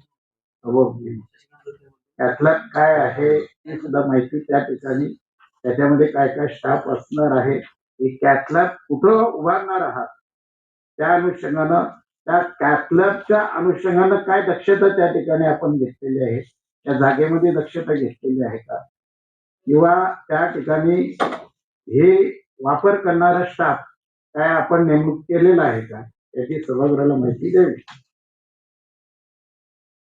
अजून एक म्हणजे त्या बोलून द्या. अजून एक माहिती देतो की आपण नाईक साहेबांनी मागणी केलेली कॅथलॅब व्हावी, त्यामुळे आपल्याला वाशी आणि अरुणीमध्ये कॅथलॅब होत आहे आणि त्या दृष्टीने मला वाटतं आता आउटसोर्स करून आपण ऑपरेशन करणार आहोत, तर ते माहिती देते. माननीय सन्माननीय सभापती, स्थायी समिती, माननीय सभागृह नेते आणि सर्व सन्माननीय सभासद, माननीय उपायुक्त सर आणि माननीय सचिव मॅडम, तर याच्यामध्ये आपण जे वाशी येथे बायप्लेन हे कॅथलॅब आपण तयार करतो आहोत. बायप्लेनची कॅथलॅब जी आहे ती सर्व प्रकारच्या रक्तवाहिन्यांना आपण इव्हन मेंदूचे आजार असतील, त्या लहान मुलांचे काही आजार असतील किंवा हृदयाचे आजार आहेत, सगळ्या प्रकारच्या रक्तवाहिन्यांवर आपण बायप्लेन ही त्यातल्या आहे ती काम करणार आहे. आणि अत्याधुनिक सेवा आपण देत आहोत ती आपण सिमेन्स कंपनीच्या कॅथलॅब मशीन्स आहेत या, आणि त्याचे साधारणतः 40च्या वरती इन्स्टॉलेशन पूर्ण भारतभरात झालेले आहेत.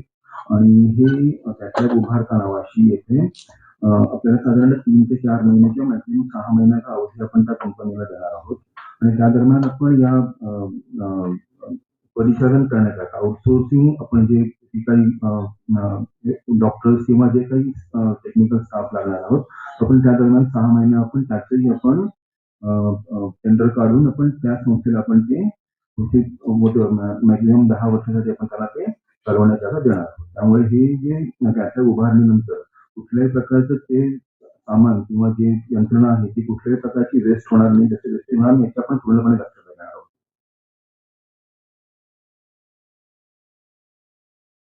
आपल्याला माहित आहे, मी सन्मान्य सर्व सदस्यांना या ठिकाणी विनंती करतो की आपल्याला माहित आहे की आरोग्याची सेवा ही आपल्याला या कॅथलॅबच्या माध्यमातून हृदय विकाराच्या संदर्भामध्ये आपण इतर ठिकाणी जर आपण गेलो, एंजिओग्राफी, एंजिओप्लास्टी या सर्व गोष्टी आपल्या या महापालिकेच्या माध्यमातून होणार आहेत.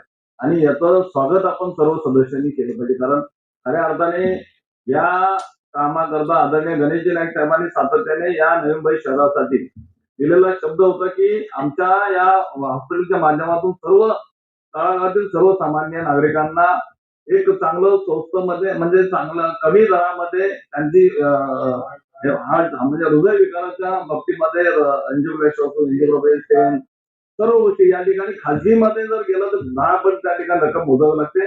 आणि हे नवी मुंबई शहरामध्ये सर्वसामान्य नागरिकांना परवडणार न परवडणार आहे. त्यामुळं गणेशजी नाईक साहेबांचं मनापासून या ठिकाणी या विषयावरती मी अभिनंदन करतो आणि खऱ्या अर्थाने त्यांना मनापासून धन्यवाद देतो की नवी मुंबई शहराच्या वतीने आपण या नवी मुंबई शहरामधील सर्वसामान्य नागरिकांना जनतेला न्याय दिलाय आणि या माध्यमातून हा प्रस्ताव या ठिकाणी आला. मी मनापासून धन्यवाद करतो. परंतु जेडी साहेबांनी सांगितल्या पद्धतीनं मात्र आपण त्या ठिकाणी त्या पद्धतीचा काम असला पाहिजे, त्या सर्व गोष्टीची त्यांना कल्पना असली पाहिजे, अशा सर्व बाबीची काळजी घेऊन आपण या ठिकाणी करावं असं या ठिकाणी विनंती करतो. आणि 28 आणि 29 स्तरीय त्या ठिकाणी आहे, 20 स्तरीय कॅथलॅब आणि या ठिकाणी सिंगल प्लेन कॅथलॅब, याच्यामध्ये डिफरंट काय सन्माननीय सभापती, सन्माननीय सदस्य, अधिकारी वर्ग, द्विस्तरीय हा बायप्लेन जो आहे त्याला 2 प्रकारचे त्याचे हे असतात, स्क्रीन्स असतात किंवा 2 प्रकारून त्याचे इमेजिंग दिसते. आणि जे अत्यंत कठीणातले कठीण जे सर्जिकल प्रोसिजर आहेत, फॉर एक्झाम्पल मेंदूमध्ये एखादी गुठळी झालेली आहे, ती गुठळी ती आपण बायप्लेनच्या कॅथलॅबच्या अनुषंगाने किंवा अॅन्युरिझम म्हणजे रक्तवाहिनीला एखादा फुगा आलेला असतो त्याचं रिपेअर करणं, किंवा एखाद्या आपल्या हार्ट मधल्या ज्या काही वॉल्स ज्या आहेत, फॉर एक्झाम्पल मायट्रल वॉल आहेत, ॲओर्टिक वॉल आहेत, त्या वॉलचं डायलेटेशन होणं, त्याची रिप्लेसमेंट करणं हे बायप्लेनच्या कॅथेड्रलमुळे शक्य होतं. आणि जे सिंगल प्लेन कॅथलॅब आहे ती कॅथलॅब फक्त हृदयरोगांची म्हणजे एंजिओग्राफी, एंजिओप्लास्टी आणि हृदयरोगांशी संबंधित जे काही रक्तवाहिन्या आहेत त्याच्याशी संबंधित आहे. आणि बायप्लेन जे आहे ते पूर्ण मेंदूपासून पायाच्या टोकापर्यंत जे काही रक्तवाहिन्या आहेत, त्या कुठल्याही रक्तवाहिन्याचा आजार त्या बायप्लेनच्या कॅथलॅबमुळे आपल्याला रिपेअर करता येतो किंवा दुरुस्त करता येतो. इव्हन लहान मुलांचे पण आजार त्याच्यामध्ये आपण हे करू शकतो. विषय क्रमांक 28 आणि 29 सेवा असल्यामुळे हा लिहिल्याप्रमाणे या ठिकाणी विषय मंजुरी सर्वांमध्ये मंजूर झाला असेल. या ठिकाणी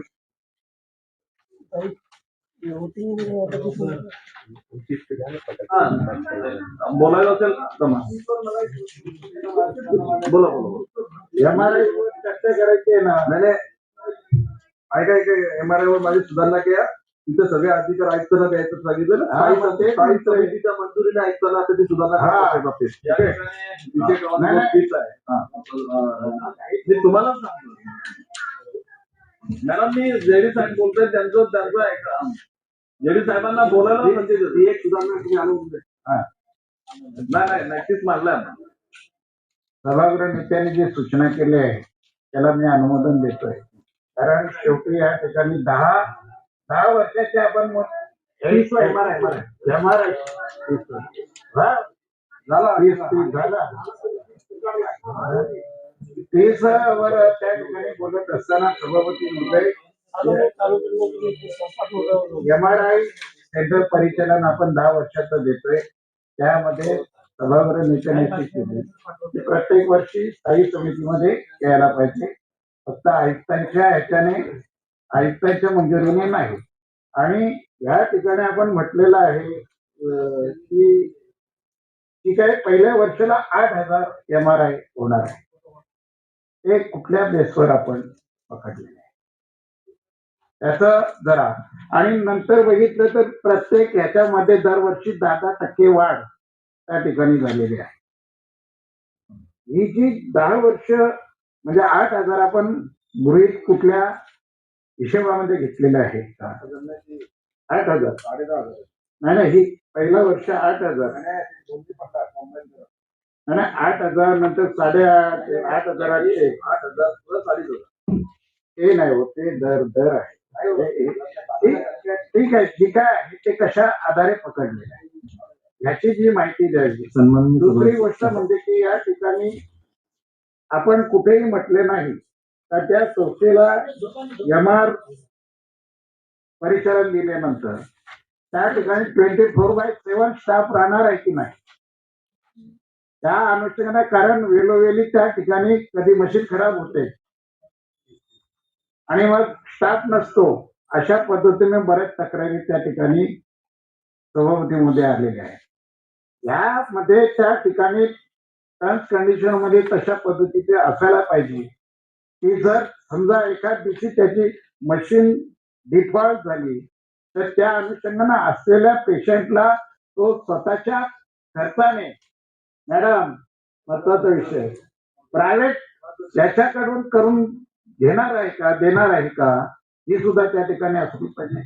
त्याच पद्धतीनं 2012चा त्या ठिकाणी आपण महासभेचा ठराव दिलेला आहे. आता 2012ला साहेब किती वर्ष झाले याच्यामध्ये आम्हाला तो ठराव सुद्धा दिला असता का, काय दर ठरवलेले आहेत आम्हाला आठवण नाही. 6 महिन्याचा गॅप गेला ना मध्ये, 6 वर्षाचा. त्याच्यामुळे 2012 मध्ये काय झालं त्याचं आठवण नाही. तर आपण हे जे काय मंजूर ठराव दिले, दर ठरवलेले आहे त्या अनुषंगाने सुद्धा वास्तविक माहिती द्यायला पाहिजे होती. या प्रस्तावामध्ये असायला पाहिजे होती की महापालिकेच्या पेशंटना, महापालिकेच्या स्तरावर असलेल्या पेशंटला किंवा महापालिकेच्या व्यतिरिक्त असलेल्या पेशंटना काय दर ठेवणार आहोत त्या पद्धतीने वितंभूत त्या ठिकाणी माहिती देणं गरजेचं आहे. त्या ठिकाणी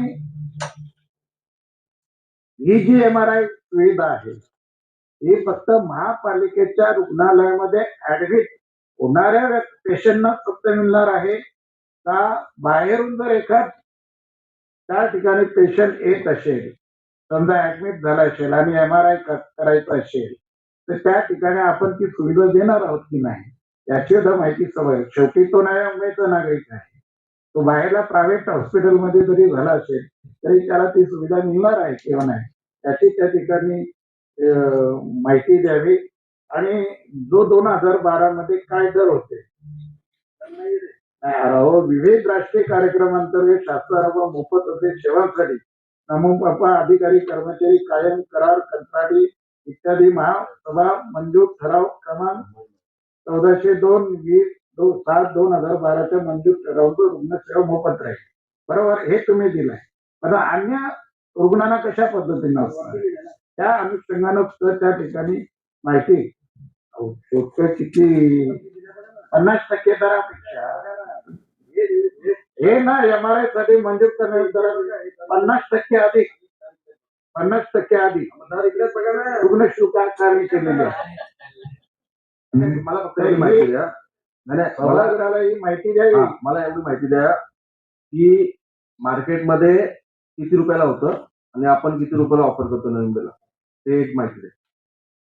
पेशंटचा नाही माननीय कुठे आहे हे याचा दिला त्यांनी दिलेला दर आहे.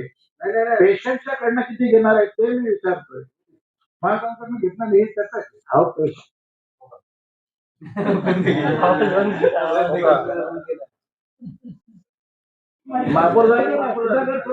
तुमच्या दोघांनी कन्फ्युजन काहीच नाही. आम्ही मस्त अभ्यास केलेला आहे. तुम्ही त्या ठिकाणी नागरिकांना सन्मान्य सदस्य बोला आपण बोला तुम्ही नंतर बोला. ठीक आहे.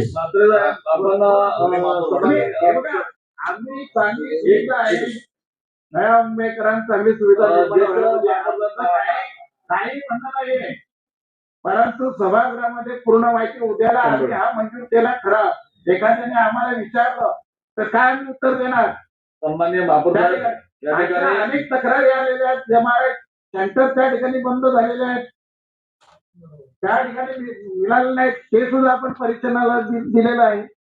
तर तशी गोष्ट होता कामा नये. उद्याला त्या ठिकाणी सुधाकर सुनावणे बोलतायत, परंतु नया मुंबईच्या नागरिकांना चांगली सुविधा मिळण्याच्या दृष्टिकोनातून इथं तेवढीच दक्षता घेणं ही आपली जबाबदारी आहे. तुम्ही आणि तो दर काय आकारणार आहात ते, आणि मी विचारलेलं त्या बाहेरचा रुग्ण सुद्धा तुम्ही घेणार आहात की नाही त्याची माहिती आम्ही द्यावी. सन्मान्य त्याच्यावर माहिती आहे. हा बरोबर.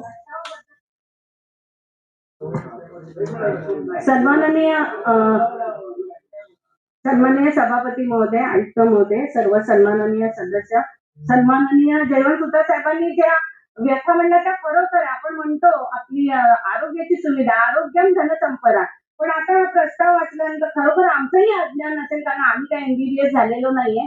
आज या आर्थिक आपली चावी आपल्याकडे आहे, त्यामुळे नागरिकांनी दिलेला तो पैसा आपल्याला कसा वाचवायचा हे आपल्याला बघायचं आणि त्या विचाराने आपल्याला प्रत्येक प्रस्तावावर बोलणं गरजेचं आहे. त्यासाठी प्रस्ताव वाचत असताना कदाचित माझं अज्ञान असेल सभापती महोदय, याच्यामध्ये निवेदनचा तांत्रिक तक्ता सोबत जोडलेला आहे आणि तो तपशील खाली दिलेला आहे बघा. MS कृष्णा डायग्नोस्टिक्स लिमिटेड हे दिलेलं आहे. त्याच्यानंतर मेसेस रुबी याला आपण देतो, तर त्याच्यामध्ये दिलंय बँक सॉल्वन्सी प्रमाणपत्र, दिनांक नमूद नाही. नंतर दुसरं आहे की कन्फर्मेशन सर्टिफिकेट फ्रॉम OEM प्रमाणपत्र स्वाक्षरी नाही. आणि खाली म्हणजे त्याच्यावर माझा आक्षेप आहे की आपण आता इथे दिलेले महाराष्ट्र शासन सार्वजनिक बांधकाम विभाग यांच्याकडील शासन निर्णय क्रमांक 84 च्या शासन निर्णयानुसार किरकोळ व महत्व अटी नसलेल्या अटींमुळे निविदाधारकास अपात्र न करता कंत्राटदाराकडून लेखी स्पष्टीकरण घ्यावे व अटीनुसार दुरुस्त कागदपत्रे प्राप्त करून समिती समोर ठेवून त्याची छाननी करून निविदा पात्र अपात्रावर निर्णय घ्यावा असं नमूद केलंय. मग आपण त्याची स्पष्टीकरण लेखी घेतलेलं आहे का या कॉन्ट्रॅक्टदाराकडनं, असा एक मला पडलेला प्रश्न आहे. सभापती महोदय, हे जे मी विचारलंय ते याचा प्लीज या प्रस्तावाच्या अनुषंगाने खुलासा करण्यात यावा. सन्मान्य सदस्य पाटील साहेब आणि त्याचबरोबर आपल्या महापौर जयवंत सुतार साहेब यांनी या ठिकाणी नवी मुंबई शहरामधल्या इतर ठिकाणी काही पेशंट जर त्या ठिकाणी जर सुविधा घेत असेल आणि त्यांना MRI जर करायचं असेल तर त्यांना आपण त्या ठिकाणी घेणार आहोत का, हे सुद्धा आपण सविस्तर सांगावं. त्याचबरोबर हे आजचे रेट कशा पद्धतीचे असतील हे देखील आणि सविस्तर माहिती आपण जरा सादर करावी.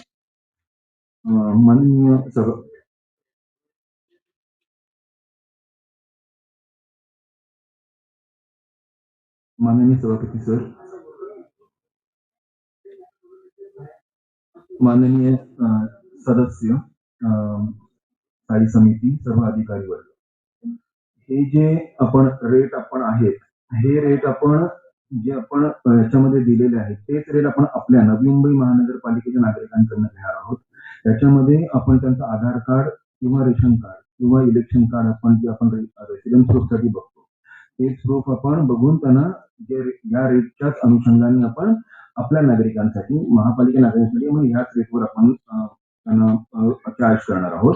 आउटसाईड नवी मुंबई महानगरपालिका आपलं नागरिक नाही आहे त्यांना आपण त्या रेटच्या 50% अधिक अधिभार आपण लावून त्यांना आपण चार्ज करणार आहोत. एखादा रुग्ण समजा प्रायव्हेट हॉस्पिटलमध्ये कुठे ऍडमिट असेल आणि त्याला आपल्याकडे MRI करायचं असेल तर त्याला आपली केस पेपर किंवा आपलं पेपर काढणं गरजेचं राहील आणि त्यानंतर मग त्याला ती सुविधा आपण देणार. डायरेक्ट परस्पर कोणी समजा तो पेशंट रिफर केला तर असं होणार नाही. त्याला आपला एक केस पेपर मार्केट रेट याच्यापेक्षा ऑलमोस्ट म्हणजे प्लेनसाठी जर आपण एक ॲव्हरेज बघितलं तर एक साधारणतः 5,500 ते 6,000 रुपये प्लेन MRIचा रेट आहे आणि कॉन्ट्रॅक्टसाठी साधारणतः 10,000 पर्यंत मार्केट रेट जातो. आपण एक खूप 1775 आपण प्लेन MRI साठी कुठलाही पार्टचा असू ते आपण घेतलेला आहे आणि 1,810 रुपये विथ कॉन्ट्रास्ट घेतलेला आहे. म्हणजे आपण मार्केटपेक्षा ऑलमोस्ट एक अष्टमांश वगैरे किंवा एक दशांश आपण हे घेतलेलं आहे, रेट आपले आहे त्याच्यामध्ये खूप कमी. या ठिकाणी आपल्याला सन्माननीय मॅडम, हे जे आपण तुम्ही जे मागे त्याचं कशा प्रकारचं आपण त्यांच्याकडे लेखी घेतलेलं आहे. होय हो होय हो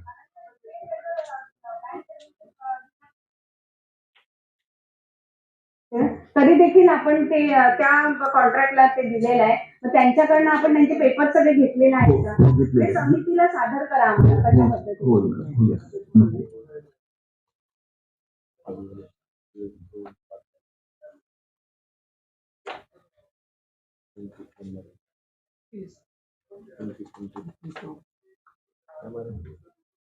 सन्माननीय सभापती, याच्यामध्ये जे काही जो काही असं तसं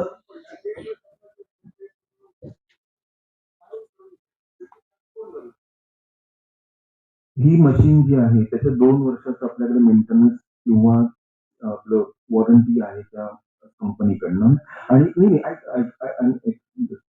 त्याच्यामध्ये कुठलंही मशीन काही असो त्याचं मेंटेनन्स पिरियड एक साधारणतः आपण शटडाऊन पिरियड एक साधारण 4 ते 6 तासाचा असतो. त्या दरम्यान समजा काही इलेक्टिव्ह म्हणजे ज्यांना इमर्जन्सीमध्ये गरज नाही त्या रुग्णांना आपण 6 तास थांबवून जाऊ शकतो आणि ज्यांना खरोखर ज्यांना गरज त्यावेळेला ती एजन्सी आहे ती प्रायव्हेटमध्ये त्या रुग्णांकडनं त्या रुग्णासाठी बाहेरनं MRI करून घे फ्री ऑफ कॉस्ट आणि आपण त्याला याच रेट आहे ते आपण त्याला आपण महापालिकेकडनं देणार आहोत. सामान्य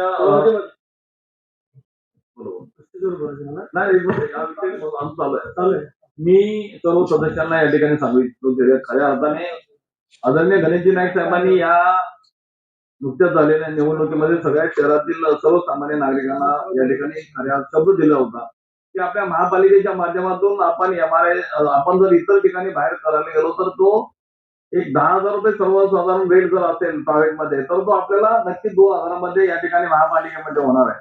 त्यामुळं सर्व सदस्यांच्या वतीने मी नाईक साहेबांचं देखील धन्यवाद मानतो की खऱ्या अर्थाने या MRIच्या बाबतीमध्ये इतर ठिकाणी लाईन लावायला लागते, वेळ सुद्धा वाया जातो, त्यांना लवकर त्या ठिकाणी उपचार होत नाही, परंतु आपल्या महापालिकेच्या माध्यमातून ही सुविधा आपण करतोय. खरोखरच नाईक साहेबांचा धन्यवाद. या प्रस्ताव सर्वांमध्ये स्वागत करून हा प्रस्ताव या ठिकाणी मंजुरी शकतो. सर्वांमध्ये मंजूर झाला. ते क्रमांक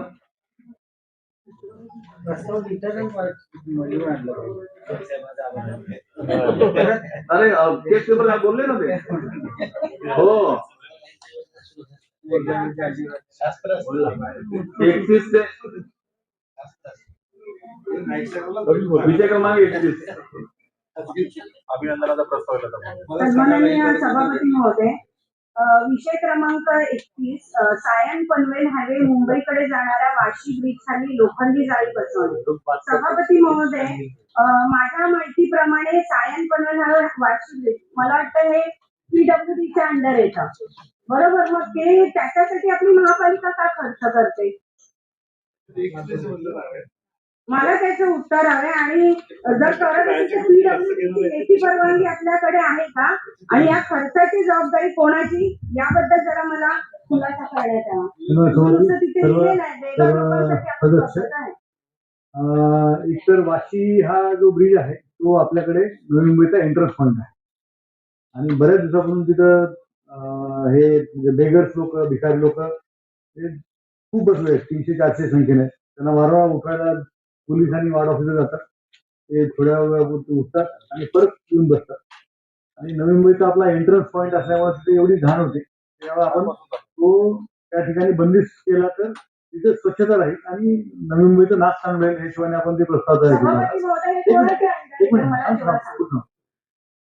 सध्या सायन पनवेलवरचे सगळे ब्रिज हे MSRDC आणि PWDच्या अंडर होते, परंतु मागच्या नोव्हेंबरमध्ये राज्य शासनाने वाशी ब्रिज, नेरूळचा LPचा ब्रिज आणि बेलापूरचे कोकण भवन समोरचे दोन्ही ब्रिज हे आपल्याला हँडओव्हर करून देण्यासाठी पत्र दिलेले आहे. आपण अजून अद्याप ते ऑफिशियली हँडओव्हर केलेले नाहीये. आपण महापालिकेचा पैसा का वाया घालवतो साहेब? एवढे कामं असताना माझं होते ना मॅडम. आपण हँडओव्हर का नाही केले तर त्याच्यावर जाहिरातीची त्यांनी MSRDC ने खाली जाहिराती प्लस वर जाहिरातीचे हक्क दिलेले आहेत. आपण त्यांना सांगितलं की जाहिरातीच्या हक्कासहित आम्हाला ट्रान्सफर करून द्या, म्हणजे जाहिरातीने जे काही उत्पन्न मिळत त्यातनं आम्हाला त्या पुलाची दुरुस्ती करता येईल. त्याच्यानंतर हँडओव्हरचा प्रश्न अजून शिल्लक आहे.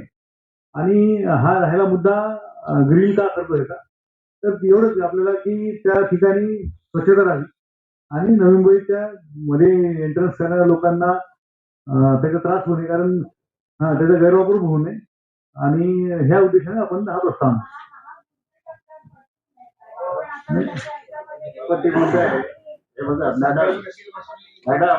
मॅडम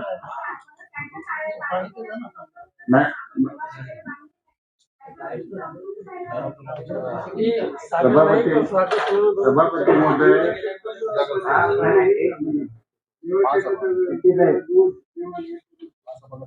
हा प्रस्ताव योग्यच आहे. कारण का, जरी PWD त्या ठिकाणी रस्ता आपल्या ताब्यामध्ये जरी नसला तरी मी सभापती महोदय आठवण करून देतो की ज्यावेळी वाशी ते शिवडीपर्यंत त्यावेळी लाईट, रस्त्यावर लाईट नसायची, आणि त्या नाईलाजानं त्या ठिकाणी नवी मुंबई शहराचं त्या ठिकाणी नाव यायचं, अरे तुमच्या शहरामध्ये रस्त्यावर लाईट नाही.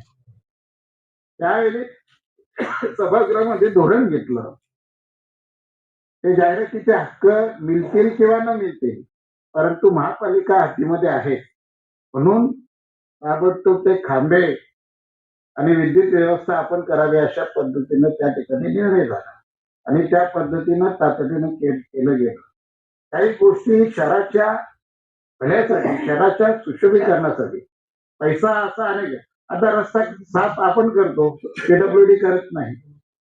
ज्यावेळी स्वच्छ भारत स्पर्धा असते त्यावेळी नाईलाजानं आपले गुण कमी होऊ नये म्हणून आपण साफसफाई करतो त्या ठिकाणी.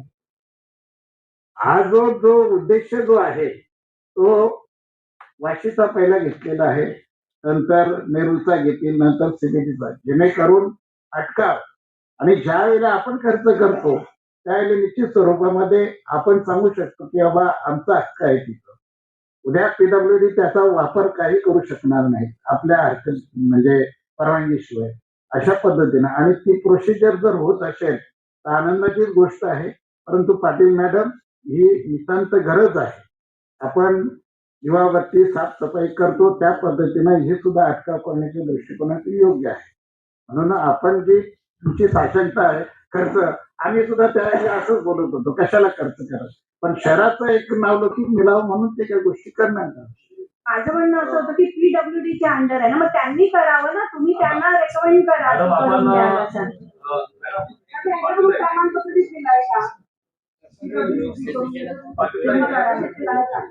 या ठिकाणी वाशी शहराचा हा सुरुवातीचा आपला इंट्रोन भाग आहे, आणि त्या ठिकाणी जरी आपण महापालिकेच्या माध्यमातून PWD जरी असला तरी महापालिकेच्या माध्यमातून आपण त्या ठिकाणी काम केलं तर तो पूर्ण आपल्या अधिकाराखाली येणार आहे. आणि शिवाय आता आपण आपल्याला हँडओव्हर करण्याकरता त्यांचं पत्र देखील आलेलं आहे, आणि आपण सुरुवातीचा जो आपल्या नवी मुंबई शहरामधला जो सुरुवातीचा इंट्रोन्स आहे तो केव्हाही चांगला आपण स्वच्छ, आणि आपलं ती जबाबदारी आपली आहे. त्यामुळं या इंटर्नच्या बाबतीमध्ये जरी खर्च आपला होत असेल तर त्या नवी मुंबई शहराचा त्या जागेवरचा अधिकार आपलाच असेल.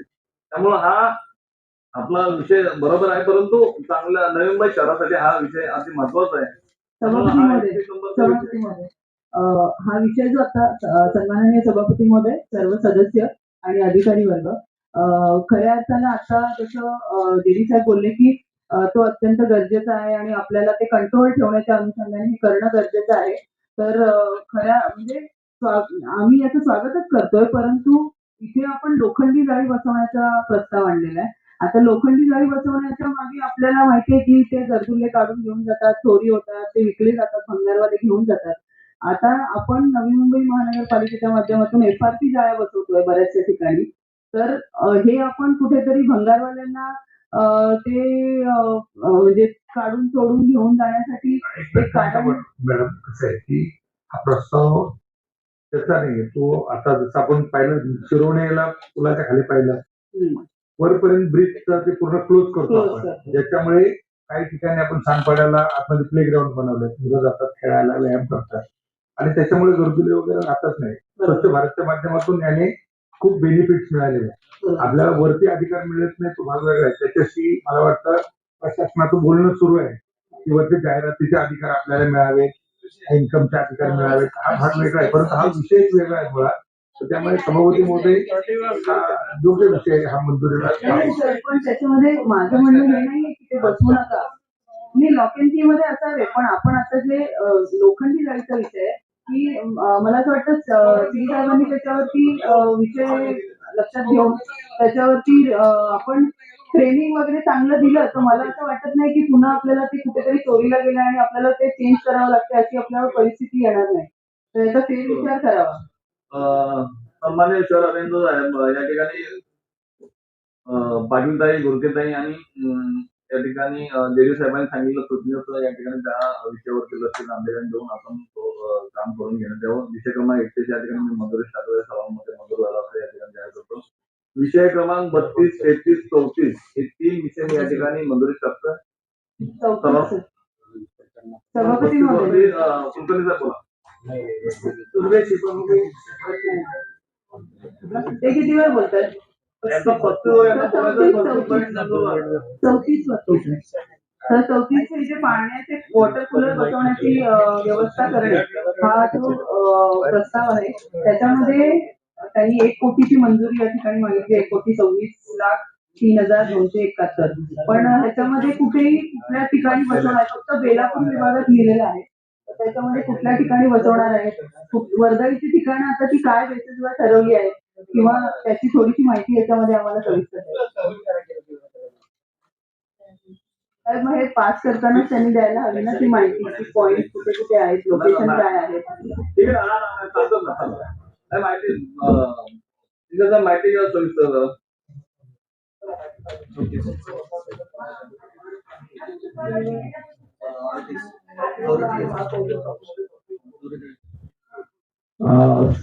सन्मान्य सभापती, सन्मान्य सर्व सदस्य, हे वॉटर कूलरचं काम आपण हे केंद्र शासनाकडून आपल्याला हे जे इन्सेंटिव्ह मिळाले, केंद्र शासनाचे इन्सेंटिव्ह मिळाले त्यामधनं करतोय आपण, हे त्यांचा निधी मिळालेला आहे त्यामध्ये करतोय आणि हे बेलापूर विभागातील 40 ठिकाणी आपण हे करणार आहे, कूलर बसवणार आहे आणि त्यामध्ये सगळी मोस्टली सार्वजनिक ठिकाणं, त्यामुळे मुख्यतः उद्यानं सगळे जे बेलापूरची सगळे उद्यान आहेत त्या ठिकाणी आणि ह्याच्याशिवाय पब्लिक प्लेसेस ज्या आहेत ह्या ठिकाणी अशा सर्व जिथं लोक येतात पब्लिक प्लेसेस आहेत ह्या सगळ्या ठिकाणी आपण 40 ठिकाणी बसवतोय. ह्याच प्रमाणात सर्व नवी मुंबईमध्ये आपण हे प्रस्तावित केलेलं आहे. काही प्रस्ताव मंजूर ऑलरेडी झाले, काही प्रस्ताव मंजुरीला येतील. तर हे 40 ठिकाणी आहे. सगळ्या विभागामध्ये हे आपण घेतलेलं आहे, सगळ्या विभागामध्ये घेतलेलं आहे. हो, सगळ्या विभागामध्ये 40 ठिकाणं तुम्ही सांगितली ना, ती कुठची कुठची आहे त्याचं जरा आम्हाला डिटेल्स द्या. ह्याच्यामध्ये मुख्यतः मॅडम हे सगळे गार्डन आहेत, उद्यान जे आहेत बेलापूर विभागामधले सगळ्या उद्यानामध्ये आपण घेतलेलं आहे. तर त्या उद्यानाची नावं वाचतो का, हे 40 आहेत ते. सेक्टर 1 आपला मँगो गार्डन आहे, भारतरत्न बाबासाहेब आंबेडकर उद्यान आहे. सेक्टर 2 हनुमान मंदिर जवळचं गार्डन आहे. सेक्टर 3च्या ज्या एसटी लाईनच्या खाली सगळे उद्यान आहेत. सेक्टर 3, 4, 5, 6 सेक्टर 8 आहे. सेक्टर 8 परत दुसरं गार्डन आहे Kasturba Gandhi sector 8, sector 9 rock garden, sector 15 कामावाला आहे आणि पारसी आहे.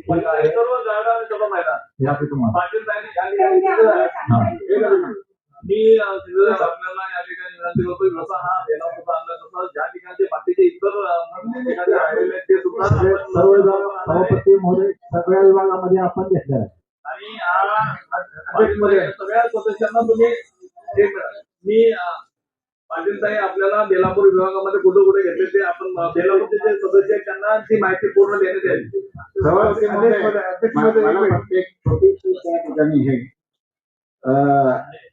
ऍडिशनल शहर अभियंता हा प्रस्ताव ठीक आहे, चांगला आहे गोष्ट, परंतु त्या कूलर मध्ये पाणी यायला पाहिजे.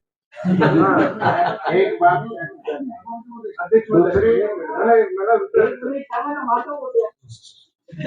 दुसरी गोष्ट म्हणजे मी नेहमी या ठिकाणी पुढचं पाठ मारतो सपाट असं नको आहे ना. त्या ठिकाणी बसवायचं आपण निविदा काढतो. शिक्षणाधिकारी आहेत सचिव मॅडम त्या ठिकाणी अनेकच्या माध्यमातून शाळांमध्ये आम्ही कूलर बसवले. अद्यापपर्यंत त्या ठिकाणी मेंटेनन्स काय आहे काय नाही, स्वच्छता आहे की नाही याची तपासणी सुद्धा कधी केली नसेल. आपण या ठिकाणी नव्यानं टाकतोय त्यावेळी त्या पद्धतीनं साजेस स्वच्छ राहायला पाहिजे.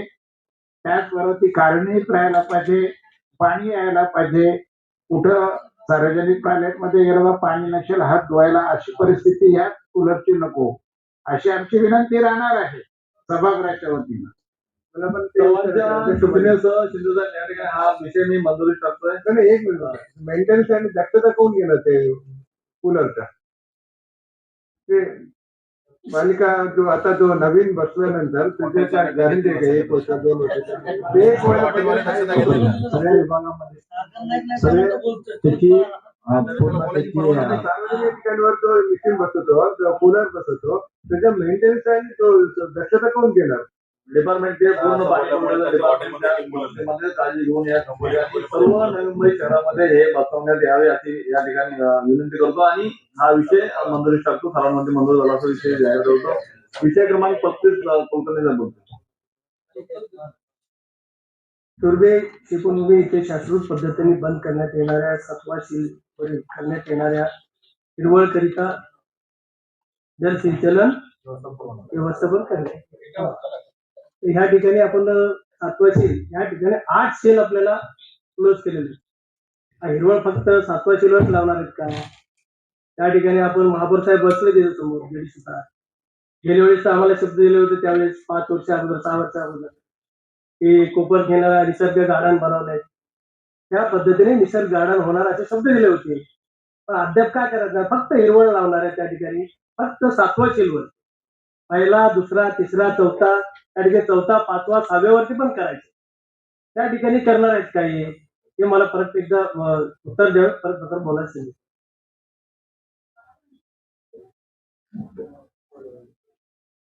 नाही, मला बोलू दे.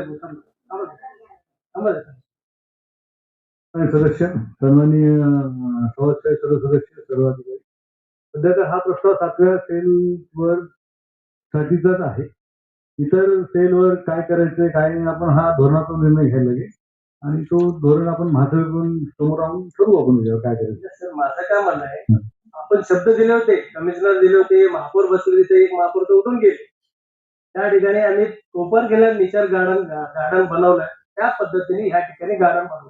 कुठल्या 4, 5, 6वा शेलवर आज त्या ठिकाणी आपण टेंडर काढलेले आहेत बाय मायनिंगची 200 किंवा 180 करोडचे कामं काढलेले आहेत.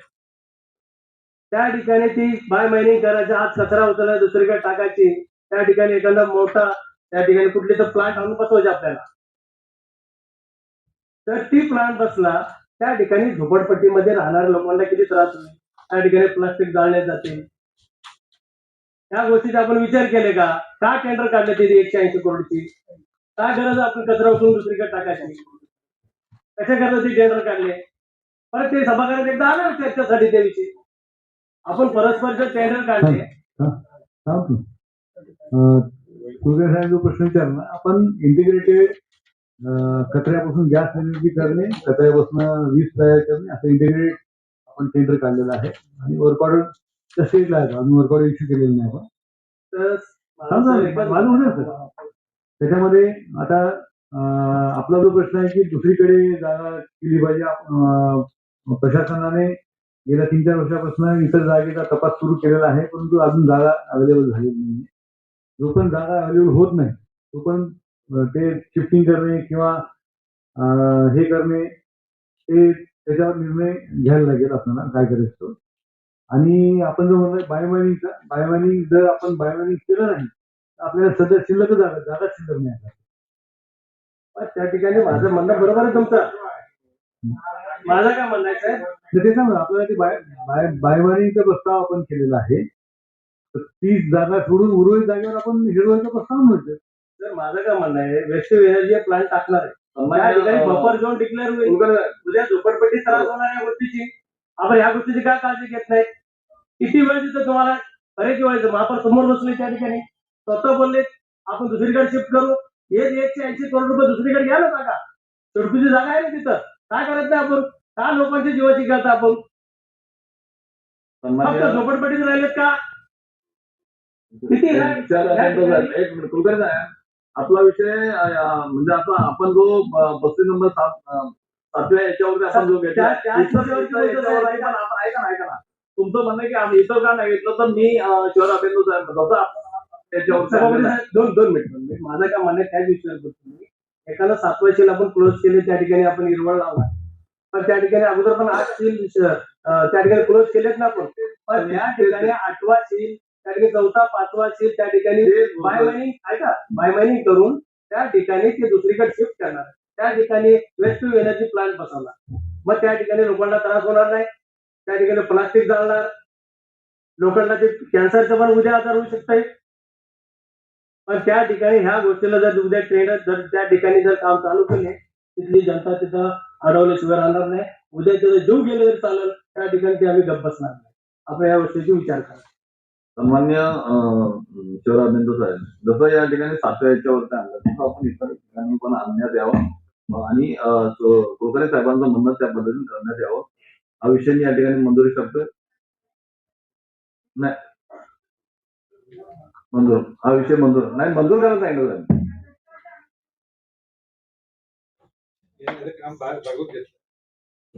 मंजूर झाला आता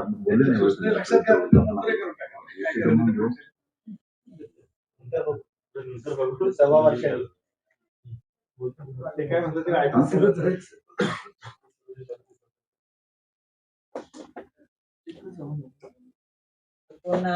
विषय क्रमांक 36. मी काय म्हणतो आपण जर 36 ते 44 पर्यंत कोणाला याच्यामध्ये कोणाला बोलायचं असेल तर बोलू शकता. अदरवाईज मी या ठिकाणी हा विषय 36 ते 44 मंजुरी करतो.